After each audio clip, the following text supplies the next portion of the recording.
मैं उस साल मर गया जब वो मुझसे सबसे गहरे प्यार से प्यार करती थी। 800 मिलियन का प्रोजेक्ट, उसने कहा छोड़ना है तो छोड़ दो। वो मेरे साथ आग के समुद्र में जान देने को तैयार थी। आखिरी पल में उसने मेरा हाथ कसकर थामा और बिना आवाज के रोती रही, इस जन्म में मैंने तुम्हारा बहुत इंतजार किया, अगले जन्म में तुम्हें जल्दी आना होगा मुझे ढूंढने। आंखें खुली तो मैं 10 साल पहले वापस आ गया था, ठीक उस वक्त जब मैं उससे सबसे ज्यादा नफरत करता था। बिना देर किए मैं उसकी कंपनी की तरफ दौड़ा। जैसे ही हम मिले मैं रूंधे गले से माफी मांगने लगा, शेनबुरु मुझे माफ करो। लेकिन एक पल के लिए ठिठकने के बाद वो तुरंत सामान्य हो गई। सीधे बोलो, इस बार मुझे कैसे तड़पाने का इरादा है? एक गर्मी की दोपहर मैं सपने से जागा और बिस्तर पर सुन्न बैठा रहा। तभी बाहर हॉल से नौकर की आवाज आई, जनाब मालकिन ने अभी फोन किया, कहा आज रात वो घर नहीं आएंगी। मैंने कोई जवाब नहीं दिया, बस धीरे से अपना हाथ उठाया और अनामिका उंगली पर चमकती नई शादी की अंगूठी देखी। यकीन नहीं हो रहा था कि मैं सच में 10 साल पहले आ गया हूँ। यादों में जो कुछ था वो इतना सच्चा क्यों लग रहा था? जब हादसा हुआ था शेनबुरु तब भी मुझे दिलासा दे रही थी, फांग हूँ डरो मत, इस जन्म मैंने तुम्हारा बहुत इंतजार किया, अगले जन्म में जरूर जल्दी आना। उस पल मुझे समझ नहीं आया कि यह सपना है या हकीकत। ये सोचते हुए मैंने खुद को चुटकी काटी। पिंडली से उठी तेज दर्द की लहर ने मुझे झकझोर दिया, लेकिन उस झटके के बाद जो एहसास आया वो था दर्द और पछतावा। पिछले जन्म में दूसरों के बिछाए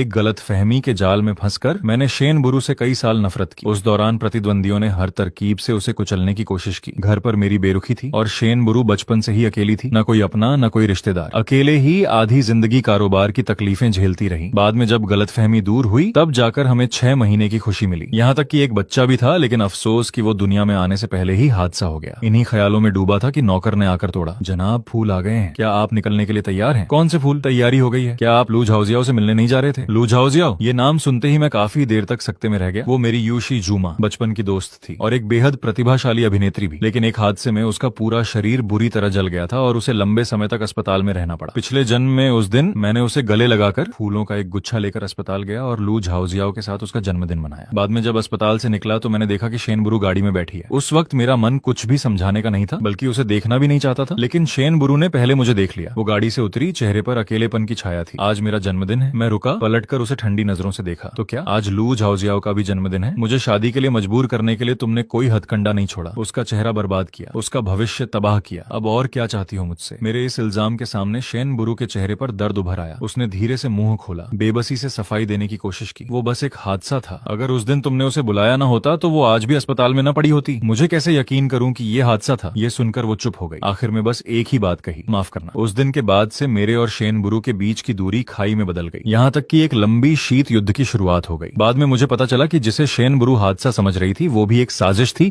जो हमें अलग करने के लिए रची गई थी। जितना सोचता उतना ही बेसुध होता जाता। नौकर ने मुझे जवाब न देते देख कमरे में वापस आकर कहा, जनाब सामान गाड़ी में रख दिया गया है, थोड़ी देर में जाम लग जाएगा। यह सुनकर मैं हड़बड़ाकर बाहर निकला और गाड़ी में बैठ गया। तभी मुझे अचानक होश आया कि अभी कितने साल पहले का वक्त है, सब कुछ अभी भी ठीक हो सकता है। ड्राइवर ने गाड़ी स्टार्ट की और ट्रैफिक में शामिल हो गया। अस्पताल की तरफ जाने वाला रास्ता पहले से जाम था। क्या लू मैडम को फोन करके थोड़ा इंतजार करने को कहें? मैंने खिड़की के बाहर लगातार बदलती ट्रैफिक लाइट देखी और जल्दी से इरादा बदल लिया। अस्पताल नहीं, दफ्तर चलो। दरअसल शेनबुरु की कंपनी के बारे में मुझे ज्यादा याद नहीं था। जब छोटा था तो उससे नफरत की वजह से कभी गया नहीं। बाद में जब प्यार हुआ तो दुश्मनों ने निशाना साध लिया। बहुत खतरनाक होने की वजह से शेनबुरु ने मुझे वहां आने से मना कर दिया था। इसीलिए इस वक्त उसके दफ्तर की इमारत के नीचे खड़े होकर मैं थोड़ा भटका हुआ था। ये सोचने की कोशिश कर रहा था कि उसकी इमारत कौन सी है। राहगीर मुझे उत्सुकता से देख रहे थे। मैंने हाथ में थमे विशाल फूलों के गुच्छे को देखा, असहज महसूस हुआ और मोबाइल निकाल लिया। नंबर दबाया। सोचा था शायद बहुत देर तक इंतजार करना पड़ेगा, लेकिन 2 घंटियों के बाद ही फोन उठा लिया गया। क्या बात है? शेनबुरु की आवाज फिर सुनाई दी। मेरी आंखें अचानक गर्म हो गईं। शेनबुरु, तुम्हारा दफ्तर कहाँ है? मुझे मिल नहीं रहा। राहगीरों की नजरें। मैं और भी अजीब महसूस करने लगा। शेनबुरु की तरफ से शायद मीटिंग चल रही थी। मेरी बात सुनकर वो एक पल रुकी, फिर बोली, आज की मीटिंग यहीं रोकते हैं, तुम नीचे इंतजार करो, मैं अभी आती हूँ। कुछ मिनट बाद ही शेनबुरु इमारत से बाहर निकलती दिखी। वो बेहद खूबसूरत और शानदार लग रही थी और मैं बिल्कुल अस्त व्यस्त था। जब मैं ये सोचकर पछता ही रहा था कि ठीक से तैयार होकर क्यों नहीं आया, तभी शेनबुरु मेरे सामने आ गई। तुम यहाँ कैसे आए? उसके चेहरे पर काफी ठंडापन था। मैंने सिर झुका लिया। सीधे उसकी आंखों में देखने की हिम्मत नहीं हुई। माफ करना, तुम्हें तकलीफ दी। आज शेनबुरु ने बस 2 शब्द कहे, कोई बात नहीं, और फिर कुछ नहीं बोली। मैं समझ गया वो क्या कहना चाहती थी। आज मुझे लू झाओजियाओ के पास होना चाहिए था, यहाँ नहीं। ये बात मुझे कचोटती रही, तो मैंने सीधे फूलों का गुच्छा उसके हाथों में थमा दिया। आज तुम्हारा जन्मदिन है, जन्मदिन मुबारक। लेकिन वो काफी देर तक फूलों को गहरी नजरों से देखती रही। आखिर में जबरदस्ती मुस्कुराई। ये वो फूल हैं जो उन्हें नहीं चाहिए थे, है ना? क्या? मैं फौरन समझ गया कि उसकी भावनाएं ठीक नहीं है। नजर फूलों पर गई और दिल धक से रह गया। अरे नहीं, ये नीले गुलाब थे। ये लू झाओजियाओ के सबसे पसंदीदा फूल थे। होश आने पर यादें इतनी उलझी हुई थी और मेरा मन बस शेनबुरु को ढूंढने में लगा था, इसीलिए ये छोटी छोटी बातें अनजाने में नजरअंदाज हो गईं। माफ करना, मैंने पूरी बात कहने का मौका ही नहीं मिला। शेनबुरु ने दृढ़ता से बात काट दी। जन्मदिन के तोहफे के लिए शुक्रिया, देर भी हो रही है, ड्राइवर से घर छुड़वा लो। यह कहते ही वो पलट कर जाने लगी। अच्छा हुआ मेरे हाथ तेज निकले, मैंने फौरन उसका कुर्ता पकड़ लिया। रुको, शायद शेन बुरू को भी उम्मीद नहीं थी कि मैं ऐसा करूंगा। मेरे खींचने से वो एक कदम लड़खड़ाई और सीधे मेरे सीने से आ टकराई। कुछ देर बाद उसने ऊपर देखा, मेरे हाथ को घूरती रही, कुछ बोली नहीं। मैं अड़ा रहा, उसका कुर्ता मजबूती से थामे रहा। शेन बुरू, मैं जाने वाला नहीं, इस बार मुझे कैसे तड़पाने का इरादा है? यह सवाल सुनकर सच में मेरे पास कोई जवाब नहीं था। जहां तक मुझे याद है, उस वक्त मेरी और शेन बुरू की शादी को ज्यादा वक्त नहीं हुआ था। हम दोनों के बीच तनाव था। जो भी हो, ये लगभग मेरी तरफ से एक तरफा जुल्म था। जो भी कड़वा बोल सकता था वो बोला। यहाँ तक कि त्योहारों पर तोहफे देते वक्त भी मैं जानबूझकर उसके दिल पर चोट करता था। मैं उस लड़के जैसा था जो बार बार झूठा अलार्म बजाता है। इतनी बार धोखा खाने के बाद वो मुझ पर कभी यकीन नहीं करती थी। पिछले जन्म में गलतफहमी दूर होने के बाद मेरा तरीका बिल्कुल सीधा था, बस उसे अपनी बाहों में भर लेता था। वैसे ये औरत बाहर से ठंडी दिखती थी, लेकिन मनाना हैरानी से आसान था। मगर अभी वो तरीका काम करे ये जरूरी नहीं। इसके अलावा शेन बुरू बहुत कुछ सह चुकी थी, मैं भी कुछ भरपाई करना चाहता था। चलो मैं तुम्हें खाना खिलाता हूँ। ये सुनकर शेन बुरू ने नजरें नीची कर ली और ठंडे लहजे में जवाब दिया, जरूरत नहीं, आज रात मुझे काम करना है, तो बाहर से मंगवा लेते हैं। ये कहते हुए मैं उसके पीछे पीछे चलने लगा। तुम्हारे लिए एक कटोरी अंडे वाला नूडल मंगवाता हूँ। शेन बुरू कुछ नहीं बोली, उसने मेरी तरफ ध्यान तक नहीं दिया। वो फूलों का गुच्छा अभी भी उसके हाथ में मजबूती से थमा था। जब हम कूड़ेदान के पास से गुजरे, मुझे लगा वो बिना झिझके उसे वहाँ फेंक देगी, लेकिन नहीं फेंका। वो सीधे दफ्तर के अंदर चली गई और मैं भी पीछे हो लिया। दफ्तर सुनसान था, मेज पर बस एक ठंडा हो चुका खाने का डिब्बा रखा था। क्या वो आज रात इसी से काम चलाने वाली थी? ये सोचते ही मेरे दिल में बेवजह एक टीस उठी, तो मैंने फोन निकाला और एक कटोरी अंडे वाला नूडल ऑर्डर कर दिया। कम नमक कम पानी। पहले शेन बुरू मेरी पसंद के हिसाब से खाना मंगवाती थी, इसलिए हमेशा तेज मसाले वाला। बाद में मुझे पता चला उसका पेट कमजोर था, बहुत सी चीजें वो खा नहीं सकती थी। खाना ऑर्डर करके मैं सोफे पर बैठ गया, समझ नहीं आ रहा था क्या कहूँ। इधर शेन बुरू फूलों को पैकिंग से निकाल रही थी, फूलदान में लगाने की तैयारी कर रही थी। ये नजारा मेरी आंखों में चुभा, तो बिना सोचे मैं उठकर गया, फूलों का गुच्छा झटक कर छीना और सीधे कूड़ेदान में फेंक दिया। शेन बुरू मेरी इस हरकत से हक्का बक्का रह गई। थकी हुई सांस लेते हुए उसने कहा, फांग हूँ, तुम्हारी हरकतें कब बंद होंगी? अभी नहीं। मैं वाकई गुस्से में था इस बात पर कि वो जरा भी गर्मजोशी क्यों नहीं दिखाती। ये फूल अब किसी काम के नहीं, तुम्हें पसंद नहीं, मैं दूसरे लाऊंगा। रहने दो। ठीक है, मुझे भी फूलों से कोई खास लगाव नहीं, लेकिन मैंने परवाह नहीं की। कूड़े का थैला उठाया और उसके पास से बाहर निकलते हुए बस एक बात कही, यहीं रुको, मैं आता हूँ। फिर जल्दी से दरवाजे की तरफ दौड़ा। सड़क पर फूल बेचने वाले बहुत थे, बस दुकान के फूलों के मुकाबले इनकी क्वालिटी थोड़ी कम थी। मैं कई ठेलों पर दौड़ता रहा और सारे लाल गुलाब खरीद लिए। आखिर में साधारण कागज में लपेटकर एक बड़ा गुच्छा बना लिया। ठीक उसी वक्त खाना भी डिलीवर हो गया, तो मैंने सब कुछ बगल में दबाया और ऊपर चढ़ गया। 19वीं मंजिल पर बड़ा सन्नाटा था, बस शेन बुरू के दफ्तर में एक छोटी सी बत्ती जल रही थी। मैं और भी धीरे चलने लगा। दरवाजा धकेलकर अंदर घुसा। दरवाजा मुझसे टकरा गया और एक झोर की आवाज हुई। शेन बुरू चौंक गई और हल्की सी चीख निकली। मुड़कर देखा तो मेरी नजर से नजर मिली। मैं हाँफ रहा था, जल्दी से आवाज लगाई, जल्दी आओ। वहाँ खड़ी क्या देख रही हो? हाथ बटाओ। उसे शायद उम्मीद नहीं थी कि मैं वापस आऊंगा। एक पल ठिठकी, फिर धीरे धीरे आगे बढ़ी। फूलों का गुच्छा और खाना थाम लिया। मैंने एक लंबी सांस ली, हालांकि पसीने से तरबतर था, फिर भी चौड़ी मुस्कान के साथ बोला, ये तुम्हारे लिए है। सड़क पर जितने लाल गुलाब थे सब खरीद लिए। लेकिन अगले ही पल शेन बुरू के चेहरे पर हैरानी का भाव देखकर मैं रुक गया। लगा जैसे कुछ गड़बड़ है। अभी की वो शेन बुरू मेरे इस तरह के व्यवहार को शायद समझ नहीं पा रही थी। मैंने फटाफट पलटकर देखा, चेहरे पर थोड़ी घबराहट भी आ गई। मैंने उसे एक नजर घुड़की दी और सोफे पर पीठ टिकाकर बैठ गया। बड़े नाराज दिखने का नाटक किया। क्या तुम गर्म खाना नहीं खा सकती? वो ठंडा डिब्बा देखकर ही मुझे तकलीफ हो रही थी। अगले आधे घंटे तक दफ्तर में बस मेरी झिड़कियां गूंजती रहीं। खाना आता भी है तुम्हें? इतना बड़ा गोश्त का टुकड़ा दिख नहीं रहा? सब्जी नहीं खाओगी? इतनी बड़ी हो गई हो और अभी भी खाने में नखरे। पहले नूडल खाओ। मैंने इतना सब तुम्हारे लिए सजाने को मंगवाया है क्या? दरअसल डर था कि वो भूखी न रह जाए, इसीलिए मैंने मिठाई भी अलग से खरीदी थी। जब मेरा गला सूखने लगा तभी सामने एक गिलास पानी आ गया। ऊपर देखा तो शेन बुरू मुझे एकटक देख रही थी। पहले गला तर करो फिर डांटना। उसके चेहरे का तनाव काफी कम हो गया था। मेरे प्रति वो ठंडी दूरी भी अब नहीं रही थी। मैंने खुद को रोका कि उसे बाहों में भर न लूं। शेन बुरू, अब से हम दोनों अच्छे से रहेंगे। यह सुनकर उसने नजरें फेर ली और चुपचाप बर्तन समेटने लगी। मेरी बात का सीधा जवाब बिल्कुल नहीं दिया। थोड़ी देर में ड्राइवर को बोलूंगी तुम्हें घर छोड़ दे, लेकिन मैं अभी आया हूँ। मेरी बात पूरी होने से पहले ही वो फुर्ती से दरवाजा खोलकर बाहर निकल गई, जैसे मैं कोई खतरनाक जानवर या तूफान हूँ। उसकी जाती हुई पीठ देखकर दिल थोड़ा खाली जरूर हुआ। ये झूठ नहीं कहूंगा, दूसरा जन्म मिला है और इस औरत को मनाना पहले से भी मुश्किल लग रहा है। यही सोचते हुए मैं सोफे पर ढेर हो गया और अगली रणनीति सोचने लगा। तभी फोन की घंटी बज उठी। लापरवाही से फोन उठाया। फांग हूँ, तुम कहाँ हो? ये दूर से आती पर जानी पहचानी आवाज सुनकर मेरा जो थोड़ा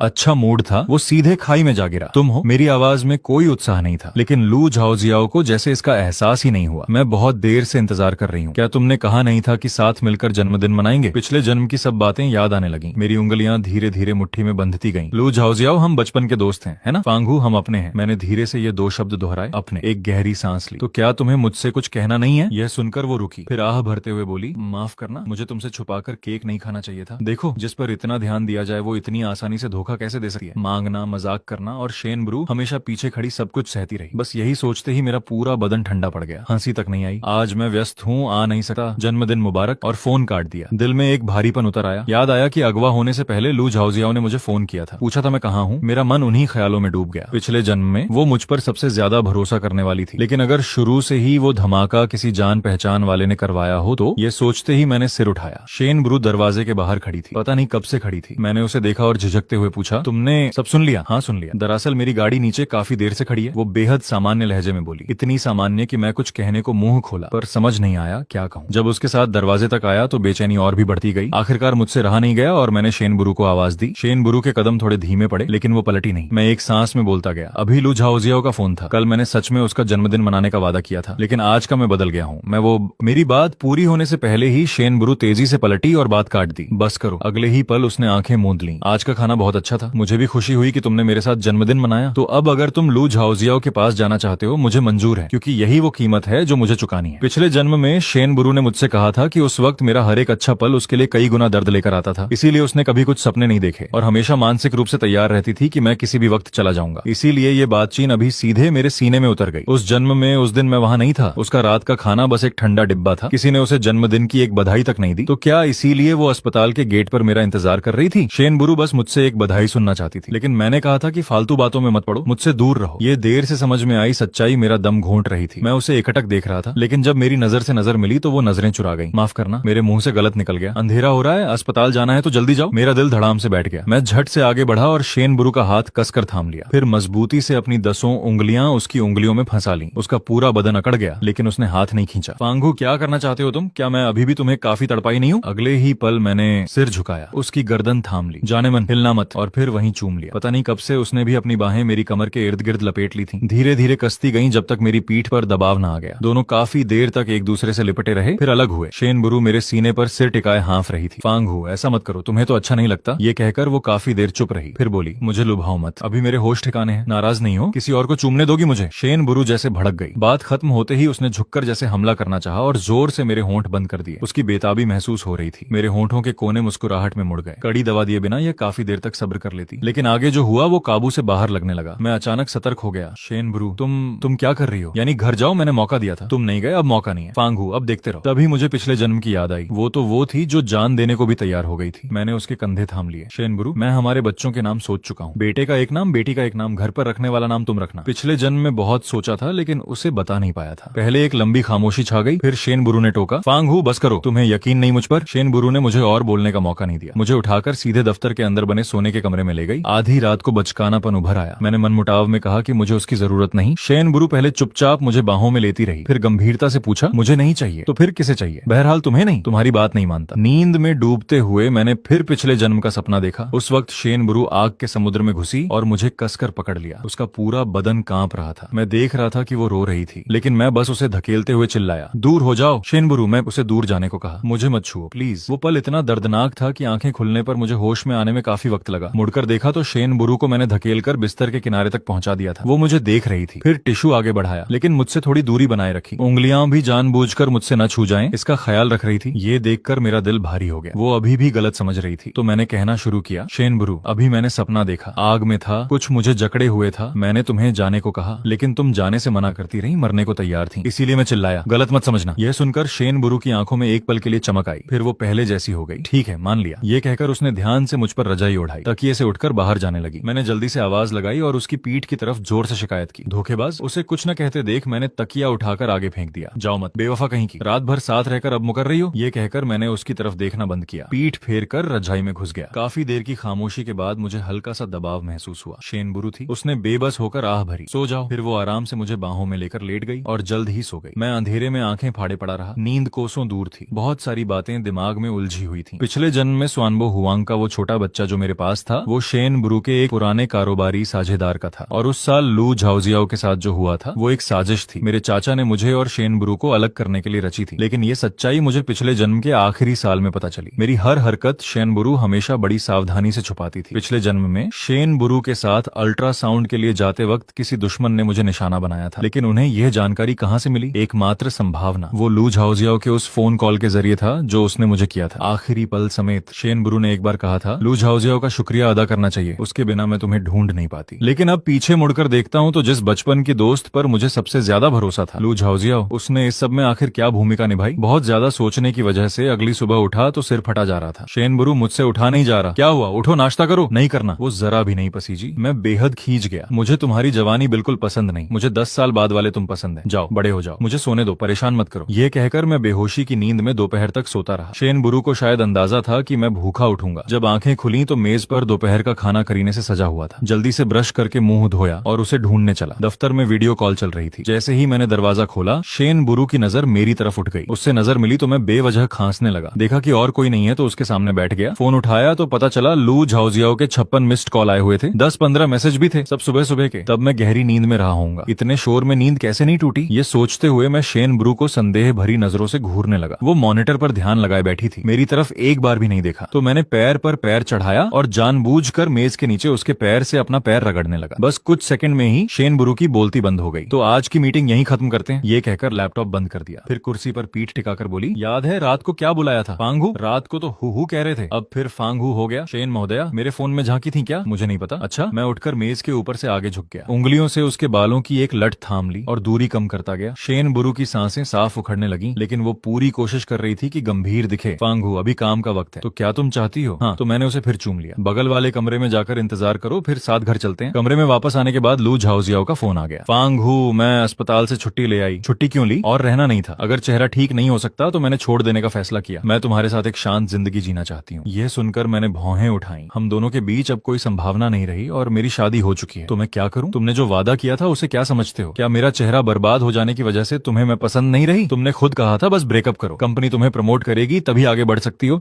लेकिन मैंने वादा किया था इंतजार करने का। तो तुम चाहती हो मैं कब तक इंतजार करूं? तुम्हारे पास खुलकर सामने आने के अनगिनत मौके थे, फिर भी मुझे इंतजार करवाती रही। मेरे चाचा वो इंसान है जो मकसद पाने के लिए कुछ भी कर सकते हैं। जब से मैं पैदा हुआ माँ बाप ने मुझे घर में छोड़ दिया। दोनों विदेश जाकर नई जिंदगी बसा ली। मैं बस फांग परिवार का एक मोहरा था। उस वक्त लू झाओजियाओ बड़े पर्दे पर नाम कमा चुकी थी और मुझे चाचा ने कोने में धकेल दिया था। उस रात मैंने उसे बहुत देर तक फोन किया, लेकिन उसने नहीं उठाया। अगले दिन पर्दे पर उसका पहला किस का दृश्य देखा। निराश होकर मैंने चाचा का प्रस्ताव मान लिया। इसीलिए अब जब लू झाओजियाओ ने फोन पर पूछा, क्या तुम उससे प्यार करने लगे हो, मैंने बिना हिचके जवाब दिया, हाँ मैं उससे प्यार करता हूँ। उसके बाद कई दिनों तक लू झाओजियाओ ने कोई मैसेज नहीं किया। मैंने बहुत सोचा। पिछले जन्म में जो लोग मुझे नुकसान पहुंचाना चाहते थे, उन्हें रोकने के लिए शेनबुरु की मदद लेनी होगी। इसलिए पहला कदम यह था कि उसे यकीन दिलाऊं कि मैं दूसरे जन्म में वापस आया हूं, ताकि वो मुझे पागल खाने न भेज दे। तो 1 महीने में मैंने उसे दोबारा जन्म पर 3 कहानियां सुनाई। इतने जोश से सुनाया कि पसीना आ गया। लेकिन शेनबुरु ने गलत मतलब निकाला। अगर तुम्हें पसंद है तो मैं इन्हें टीवी सीरीज में बदलवाने में निवेश कर सकती हूँ। मुझे पसंद है या नहीं ये मुद्दा नहीं है, मुद्दा ये है कि तुम्हें पसंद है या नहीं। जो तुम्हें पसंद वो मुझे पसंद। अच्छा तो बताओ तुम्हें कैसा लगा? वो चुप हो गई। इन दिनों हम दोनों के बीच काफी बेहतर तालमेल बन गया था। वो लगभग हर बात में मेरी बात मानती थी, लेकिन हमेशा लगता था कि दोनों के बीच एक अदृश्य पर्दा है। तो मैं कुर्सी खींचकर उसके सामने बैठ गया और गंभीरता से बोला, शेनबुरु, मुझे लगता है अब तुम्हें बताने का वक्त आ गया है। उसने आंखें उठाई और ध्यान से सुनने का भाव बनाया। बोलो। दरअसल मैं भी उन कहानियों जैसा ही हूँ, मैं भी दूसरे जन्म से वापस आया हूँ। लेकिन जवाब में एक लंबी खामोशी आई। मैंने ध्यान से देखा, लगा वो हंसी रोकने की कोशिश कर रही है। ठीक है, जाहिर है तुम्हें यकीन नहीं। नहीं, मुझे यकीन है। फांगू, आगे बताओ। तो मैंने हिम्मत करके सब कुछ कह डाला। पिछले जन्म में जो कुछ हुआ था एक एक बात बताई। शुरू में शेनबुरु कहानी सुनने के अंदाज में सुनती रही, फिर धीरे धीरे उसकी भौहें सिकुड़ती गईं। मैं समझ गया कि मेरा अंदाजा सही था। जिसने तुम्हें नुकसान पहुंचाया वो वांग परिवार का था। शायद कभी तुम्हारी कंपनी में काम करता था, बाद में खुद का काम शुरू किया। हालांकि अभी 10 साल पहले का वक्त है, मुझे नहीं पता वो अभी कहाँ है। और इसमें मेरे चाचा का भी हाथ था। आगे सावधान रहना होगा। लेकिन बात पूरी होने से पहले ही फोन की घंटी ने काट दिया। मैंने शेनबुरु की तरफ देखा, साथ ही स्क्रीन पर नाम भी दिखा। मेरी लापरवाही से लू झाओजियाओ का नाम अभी भी दीजियाओ ही सेव था, बदला नहीं था। यह देखते ही शेनबुरु का चेहरा बंद हो गया। फिर से ठंडापन लौट आया। मैं बर्तन धोने जाती हूँ। वो उठकर चली गई। वो एहसास फिर आ गया। क्या वो जानबूझकर बच रही थी या डर गई थी? मैंने दांत भींचे, फोन उठाया और उसके पीछे रसोई में चला गया। फिर स्पीकर ऑन कर दिया। फांगू, शायद ये आखिरी फोन है जो मैं तुम्हें कर रही हूँ। आवाज के साथ तेज हवा की सनसनाहट भी आ रही थी। मेरा दिल धक से रह गया। तुम्हारा मतलब क्या है? तुम कहाँ हो? उस इमारत की छत पर जो सड़क के किनारे है, याद है? जिस दिन माँ बाप ने मुझे छोड़ा था, तुमने कहा था यहाँ फांग परिवार में भी कोई मेरे साथ सच्चे दिल से नहीं था। बाद में हम एक दूसरे के अपने बन सकते हैं। उस वक्त वो छत से कूदने ही वाली थी, तुमने ही उसे रोका था। अब तुम्हें भी मेरी जरूरत नहीं। मुझे लगता है मेरे जीने की कोई वजह नहीं बची। यह सुनते ही मेरे सिर में झंझनाहट हुई। फटाफट पलटकर कपड़े उठाए और पहनने लगा। लू झाओजियाओ, घबराओ मत, वहीं रुको, मैं अभी आता हूँ। फोन रखते ही पलटा तो देखा शेनबुरु अभी भी पीठ फेरे सिंक के पास खड़ी थी। अगले ही पल में बेचैन हो गया। सीधे उसके पास गया। पागल हो? कपड़े नहीं बदलोगी? अकेले जाना ठीक नहीं लगेगा, वैसे भी तुम्हारी शादी हो चुकी है। शेनबुरु, 10 सेकंड में एप्रन उतारो, मैं अभी रेस्क्यू टीम को बुला रहा हूँ। सच में पागल हो गई है, इतने लोगों के सामने ऐसा करेगी? 1 मिनट बाद शेनबुरु साफ कपड़े पहनकर दरवाजे पर खड़ी थी। हो गया, चलो। ये देखकर मैं हैरान रह गया। सच में बहुत तेज है। अच्छा हुआ कि गाड़ी खुद चलानी आती थी, वरना ड्राइवर का इंतजार करना पड़ता। रेस्क्यू टीम पहले से वहां मौजूद थी। उन्होंने मुझे बताया कि लू झाओजियाओ से कोई संपर्क न तोड़े, जब तक उसे थोड़ी उम्मीद है वो फौरन कुछ नहीं करेगी। इस वक्त का इस्तेमाल भीड़ हटाने में किया जा सकता है। छत पर हवा बहुत तेज थी। रेस्क्यू टीम 5 मीटर दूर से आगे नहीं जा पा रही थी। मुझे ऊपर ले जाया गया। साहब, वो आपसे मिलने की जिद कर रही है, थोड़ी देर के लिए उसका ध्यान बांटे। मैंने शेन बुरू की तरफ देखा। वो बैरियर के बाहर रोकी हुई थी। उसने मुझे सिर हिलाया तो मैंने गहरी सांस ली और सीढ़ी पर कदम रखा। लू झाओजियाओ छत के किनारे पर बैठी हल्की हल्की हिल रही थी। मुड़ी तो जले हुए चेहरे का आधा हिस्सा दिखा। फांगहू, आ गए तुम? उसे देखते ही मेरे मन में एक हलचल हुई। शायद काफी अरसे से नहीं देखा था। पिछले जन्म में शेन बुरू से गलतफहमी दूर होने के बाद हम उससे मिलने कुछ बार गए थे, लेकिन लू झाओजियाओ ने बहुत विरोध किया। शायद इसलिए कि जिससे सालों नफरत की हो, अचानक एक दिन पता चले कि वो दुश्मन थी ही नहीं, तो नफरत छोड़ना आसान नहीं होता। इसके अलावा बाद में शेन बुरू 2 मोर्चों के बीच फंस गई। मैं भी कम ही घर से निकलता था। पिछले जन्म और इस जन्म को मिलाकर 1 साल से ज्यादा हो गया था मिले हुए। लू झाओजियाओ, पहले नीचे आ जाओ। उसने मेरी बात पर ध्यान नहीं दिया, बस एकटक देखती रही। माफ करना। फिर उसकी नजर पीछे खड़ी शेन बुरू की तरफ गई। तुम सही कह रही थी, मैं ही बहुत जिद्दी थी। शादी से पहले तुमने साफ कह दिया था बस घर वाला रिश्ता रहेगा। मैं ही लालची हो गई थी। मुझे वो दिन याद आए। मैं और लू झाओजियाओ एक दूसरे का सहारा लेकर जी रहे थे। जब चाचा ने मुझे घर से निकाल दिया था, वो रात को बारिश में भीगती हुई मुझे लेने आई थी। ये याद आते ही मैं एक पल के लिए डगमगा गया। क्या वो सच में मेरी दुश्मन थी? तुमने वादा किया था कि हर साल मेरे साथ जन्मदिन मनाओगे। एक जन्मदिन का गाना गाओ, मैं तुरंत नीचे आ जाऊंगी। मैंने गाना गाया, लेकिन गाते गाते सोचा कि शेन बुरू को तो अभी तक गाना नहीं सुनाया, घर जाकर जरूर सुनाऊंगा। गाना खत्म होने पर लू झाओजियाओ उठकर मेरे सामने खड़ी हो गई। शुक्रिया, बहुत दिनों से तुम्हारी आवाज नहीं सुनी थी, बहुत सुंदर है। एक और बात पूछनी है, क्या तुम अभी भी मुझसे प्यार करते हो? मैं काफी देर चुप रहा, फिर बोला, तुम मेरे अपने हो, घर चलते हैं, ठीक है? लू झाओजियाओ ने मुझे नहीं देखा। काफी देर शेन बुरू को देखती रही, फिर मेरी तरफ मुस्कुराई। फांगहू, मैं तुमसे प्यार करती हूँ, ये कहकर उसने दोनों बाहें फैलाई और पीछे की तरफ गिर गई। उस पल मेरा दिमाग बिल्कुल खाली हो गया। अगले ही पल मैं छत की तरफ दौड़ा, लेकिन हाथ बस हवा में रह गए। मैं नीचे देखता रहा। एक भारी आवाज सुनाई दी और मेरे पैर कांप गए। मैं वहीं घुटनों के बल गिर पड़ा। क्या लू झाओजियाओ सच में चली गई? क्या मैंने उसे गलत समझा था? इतने सालों की दोस्ती, उसने मेरी दूरी भांप ली और अपनी जान दे दी। तो क्या मैं ही उसकी मौत का जिम्मेदार हूँ? मेरा पूरा बदन ठंडा पड़ गया। मैं सुन्न बैठा था, बदन कांप रहा था। तभी एक गर्म बाहों ने मुझे थाम लिया। मैं जैसे डूबते को तिनके का सहारा मिला हो। शेन बुरू की आस्तीन कसकर थाम ली। लगता है मैंने उसे मरवा दिया। मैं यहाँ हूँ, डरो मत। तुम्हें नहीं पता था, तुम्हें नहीं पता था कि क्या करना है। मैं बेतरतीब बोले जा रहा था। माफ करना, वो मरी नहीं, डरो मत। शेन बुरू मेरी पीठ थपथपाती रही और कान के पास बोली, नीचे एयर कुशन लगाया हुआ था, उसे थाम लिया गया, कुछ नहीं हुआ। ये सुनते ही मैंने आंखें मूंद ली और आंसू बह निकले। शेन बुरू ने मुझे इस हाल में देखा तो बोली, जांच हो गई, बस कुछ खरोंचे हैं, अस्पताल ले जाया गया है। अगर तुम जाना चाहो तो मैं छोड़ सकती हूँ, मैं तुम्हारे साथ रहना चाहता हूँ। तो मैं और शेन बुरू गाड़ी में वापस आ गए। रेस्क्यू टीम को जाते देखकर थकान महसूस हुई। यहाँ आने से पहले एक बात कहनी रह गई थी। मुझे शक है कि लू झाओजियाओ का भी इसमें हाथ था। फांगहू, अगर वो बेकसूर हो तो, अगर वो निर्दोष हो तो तुम उसे चुनोगे या मुझे? ये सवाल सुनते ही मैंने सच में चैन की सांस ली। सीधे बैठकर ध्यान से शेन बुरू को देखा। याद है जब लू झाओजियाओ ने पहली बार काम शुरू किया था, तब हम एक दूसरे को जानते भी नहीं थे। उस वक्त मैं उससे अलग हो चुका था। वो फिल्मों में आई, नाम हुआ, और जब मेरी तुमसे शादी हुई, हम दोनों को अलग हुए 1 साल से ज्यादा हो चुका था। मैं मानता हूँ शुरू में मैं तुमसे बहुत नाराज था, जैसे चाचा से नाराज था, उन लोगों से जो बिना इजाजत मेरी जिंदगी में घुस आए। इत्तेफाक से उसी वक्त जब लू झाओजियाओ किसी निवेशक के साथ खाना खाने जा रही थी, सड़क हादसा हुआ। ड्राइवर तुम्हारा था, इसीलिए मैंने तुम्हें चाचा जैसा समझ लिया। दोनों एक जैसे क्रूर। बात खत्म होते ही शेन बुरू ने धीरे से मेरा हाथ थाम लिया। माफ करना, सच में मेरी गलती थी, मैंने सही से नहीं सोचा। नहीं, मैं कह चुका हूँ कि गलती चाचा की थी, तुम्हारी कोई गलती नहीं। जो भी तुम्हें बुरा कहे मैं उससे सीधे लड़ूंगा। ये सुनकर वो एक पल चुप रही, फिर धीरे से बोली, शुक्रिया। किस बात का? पहली बार किसी ने मेरा पक्ष लिया, और वो तुम हो। ये सुनते ही मेरा दिल, एक अजीब सी हलचल हुई। शेन बुरू के पास सच में कोई नहीं था। फिर उसने बड़ी गंभीरता से मेरा हाथ और कसकर थाम लिया। बता सकते हो तुम्हें मुझसे प्यार कब से हुआ? एक बार तुम नशे में थी, घर में बच्चे का वो मफलर मिला जो मैंने बुना था। आधी रात को तुम फर्श पर बैठकर पैरों में लिपटाने की कोशिश कर रही थी, देख रही थी कि उसे कैसे बांधे। मैंने सोने को कहा, तुमने कहा बच्चे के पास मफलर नहीं है, सर्दियों में ठंड लगेगी। तब मैंने सोचा जो इंसान किसी बच्चे की ठंड की फिक्र करे, शायद वो किसी को जानबूझकर नुकसान न पहुंचाए। दरअसल एक बात और थी जो मैंने नहीं बताई। उस रात तुम नींद में बड़बड़ाई थी, फांगहू, मुझे भी बहुत ठंड लग रही है। उस वक्त मैं आधी रात को पानी पीने उठा था, सब सुन लिया। तभी लगा कि तुम भी बहुत बेचारी हो। तो क्या हम उस बच्चे को पालेंगे? हाँ, तुम्हारे जन्मदिन के 7 साल बाद। तुमने मुझे एक पिल्ला दिया था, कहा था कि तुम बहुत व्यस्त रहती हो, घर कमाती हो, इसलिए वो मेरा साथी रहेगा। ये कहते हुए मैं खुशी से उंगलियां गिनने लगा। अभी वो किसी घर में शरारती कुत्ता बना होगा, अभी तक दूसरा जन्म नहीं लिया होगा। हमारा पिल्ला बहुत होशियार था, जो भी सिखाओ फौरन सीख लेता था। मुझे शक है कि उसने भी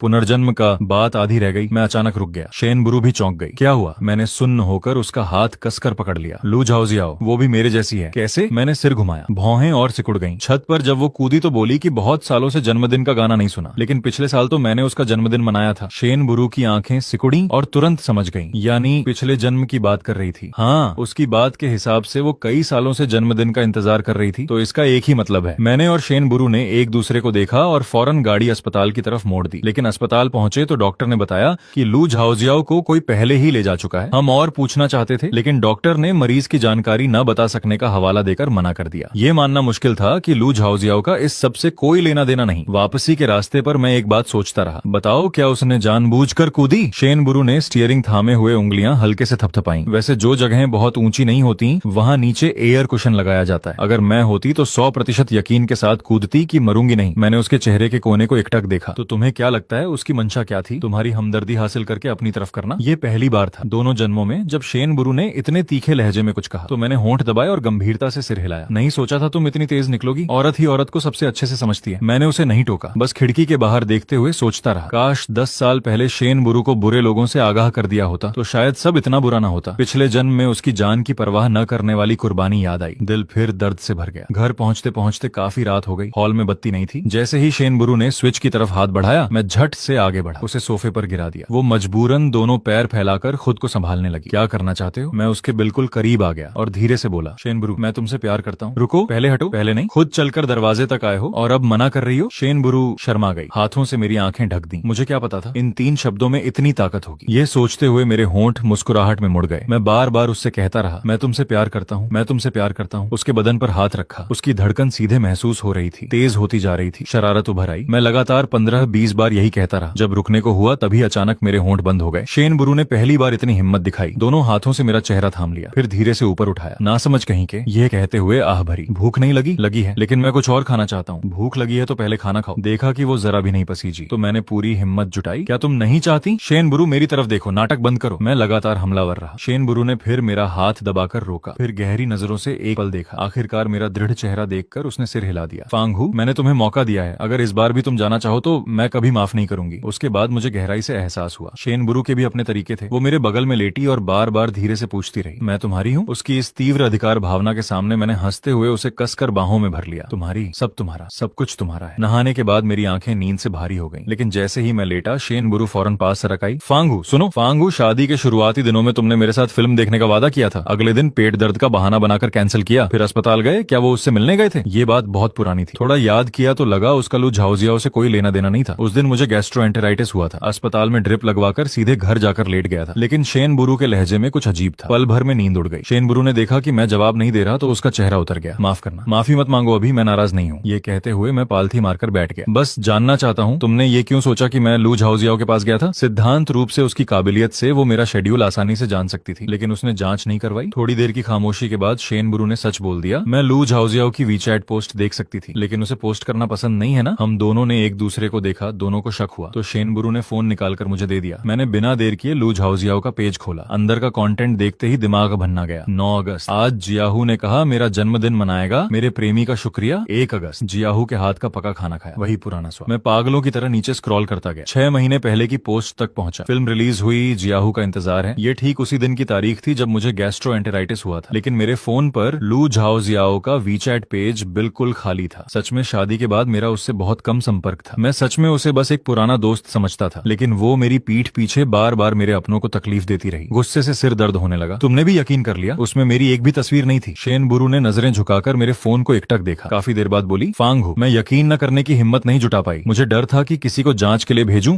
और सच में खबर आए कि तुम उसके साथ सिनेमा में बैठे हो। अगर ऐसा होता तो शायद मुझे पता न होना ही बेहतर था। ये सुनकर मुझे एक साथ गुस्सा भी आया और तकलीफ भी हुई। एक बार पूछ भी नहीं सकती थी? बीच में ही मैं रुक गया। सही बात है, वो पूछने की हिम्मत कहाँ जुटा पाती। उस वक्त मैं जरा जरा सी बात पर उससे कड़वी बातें कहता था। ये सोचते ही मैंने झट से बाहें फैलाकर शेन बुरु को खींच लिया। मेरी गलती थी, माफ करना, अब से मैं कभी तुम पर गुस्सा नहीं करूंगा। उसने मेरी बेचैनी महसूस की, हल्की सी हंसी निकली और मेरी कलाई पर होंठ रख दिए। नहीं, मुझे तुम्हारा गुस्सा करना अच्छा लगता है, बहुत प्यारे लगते हो, बस कभी ये मत कहना कि मेरी जरूरत नहीं। उस रात दोनों के बीच की आखिरी दूरी भी मिट गई, लेकिन कुछ दिनों की शांति के बाद मैंने देखा कि शेन बुरु का एक दिन भी ऐसा न गुजरे जब मैं न डांटूं तो उसका पूरा बदन बेचैन रहता है। तो एक दिन मैं फिर भड़क गया। शेन बुरु, क्या तुम काम में खपकर मरना चाहती हो? मैं तुम्हें समर्पित कर्मचारी का पुरस्कार दिला दूं? इतना नाटक क्यों? मैं संभाल लूंगी। आधी रात को उसे तेज बुखार हो गया। मुझे घर के डॉक्टर को बुलाकर दवाई लिखवानी पड़ी। आधा मनाकर आधा जबरदस्ती दवाई खिलाई। सुबह के करीब जाकर बुखार उतरा। मैंने एक पौष्टिक खाने का मेनू लिखकर रख दिया था कि उठने पर खाएगी, लेकिन सुबह 8 बजे वो दफ्तर निकल चुकी थी। शायद पिछले जन्म की यादों की वजह से मैं उसकी सुरक्षा को लेकर बहुत सतर्क हो गया था। नाश्ता करके मैं खिचड़ी लेकर उसकी कंपनी की तरफ दौड़ा। सेक्रेटरी ने मुझे देखते ही घबराकर उठ खड़ी हुई। शेन महोदया अभी अंदर हैं, अभी मेहमानों से नहीं मिल सके। कोई बात नहीं, मैं थोड़ी देर इंतजार करता हूँ। ये कहकर मैं बाहर सोफे पर बैठ गया और फोन निकाल लिया। धीरे धीरे शेन बुरु की आवाज सुनाई देने लगी। मैंने मैंने तुम्हें मौका दिया था, तुमने खुद नहीं पकड़ा। शेन महोदया, आपने जानबूझकर जाल बिछाया ताकि मैं गलती करूं। तो क्या, मैं कारोबारी हूं, कभी किसी के साथ नैतिकता की बात नहीं की। मैं कान लगाकर बड़े ध्यान से सुन रहा था। सेक्रेटरी तो डर के मारे अधमरी हुई जा रही थी। तभी दरवाजा जोर से खुला। एक अधेड़ उम्र का आदमी निकला, चेहरे पर गुस्सा भरा था। जाते जाते उसने मुझे धमकी भरी नजरों से घूरा। उस एक नजर ने ही मुझे सब समझा दिया, क्योंकि यही वो आदमी था जिसने पिछले जन्म में मुझे अगवा किया था। लेकिन मैं कुछ प्रतिक्रिया देता इससे पहले ही सेक्रेटरी पसीने से भीगी हुई जोर से बोली, शेन महोदया, आपके पति आए हैं। तब जाकर मेरे होश ठिकाने आए। उस मुजरिम की तेजी से जाती पीठ देखी, फिर खाने का डिब्बा उठाकर अंदर चला गया। शेन बुरू खिड़की के पास बैठी थी। मेरे कदमों की आहट सुनकर मुड़ी, मुस्कुराते हुए बोली, दोपहर को मैं घर आने वाली थी। मैंने खाने का डिब्बा मेज पर रखा। अभी जो आदमी था उसने तुम्हें डराया, माफ करना, अगली बार मैं लहजे का ध्यान रखूंगी। उसे इतने सहज भाव से जवाब देते देख मैंने सिर हिलाया। नहीं, ये वही आदमी है जिसने पिछले जन्म में मुझे अगवा किया था, जो मैंने तुम्हें बताया था। ये सुनते ही शेन बुरू की मुस्कान फौरन गायब हो गई। समझ गई, इसे मुझ पर छोड़ दो। ठीक है, मुझे तुम पर भरोसा है, लेकिन अभी इतना हो चुका है, पहले खाना खाते हैं, ये मैंने खुद बनाया है। चक्कर बताओ। खाते वक्त मैं शेन बुरू को एकटक देखता रहा, क्योंकि वो बेहद शालीनता से खाती थी। एक पल के लिए बस देखता रह गया। इतना घूर क्यों रहे हो, साथ खाना है? नहीं, ये कहते ही मैं थोड़ा पीछे हट गया और फिर धीरे से बोला, वो चीज। शेन बुरू ने हाथ रोक लिया। आह भरी, कुछ खरीदना है? जो भी चाहिए, मैंने जो कार्ड दिया है वो इस्तेमाल करो, या फिर काम खत्म होने पर साथ चलते हैं। मैं शर्म से लाल हो गया। परेशान कर रहा हूँ, क्या उसी लहजे में बात कर सकती हो? कैसे लहजे में? मैंने मुंह पर हाथ रख लिया। लगभग मेज के नीचे घुसने की नौबत आ गई। तुम उस अंदाज में सच में बहुत।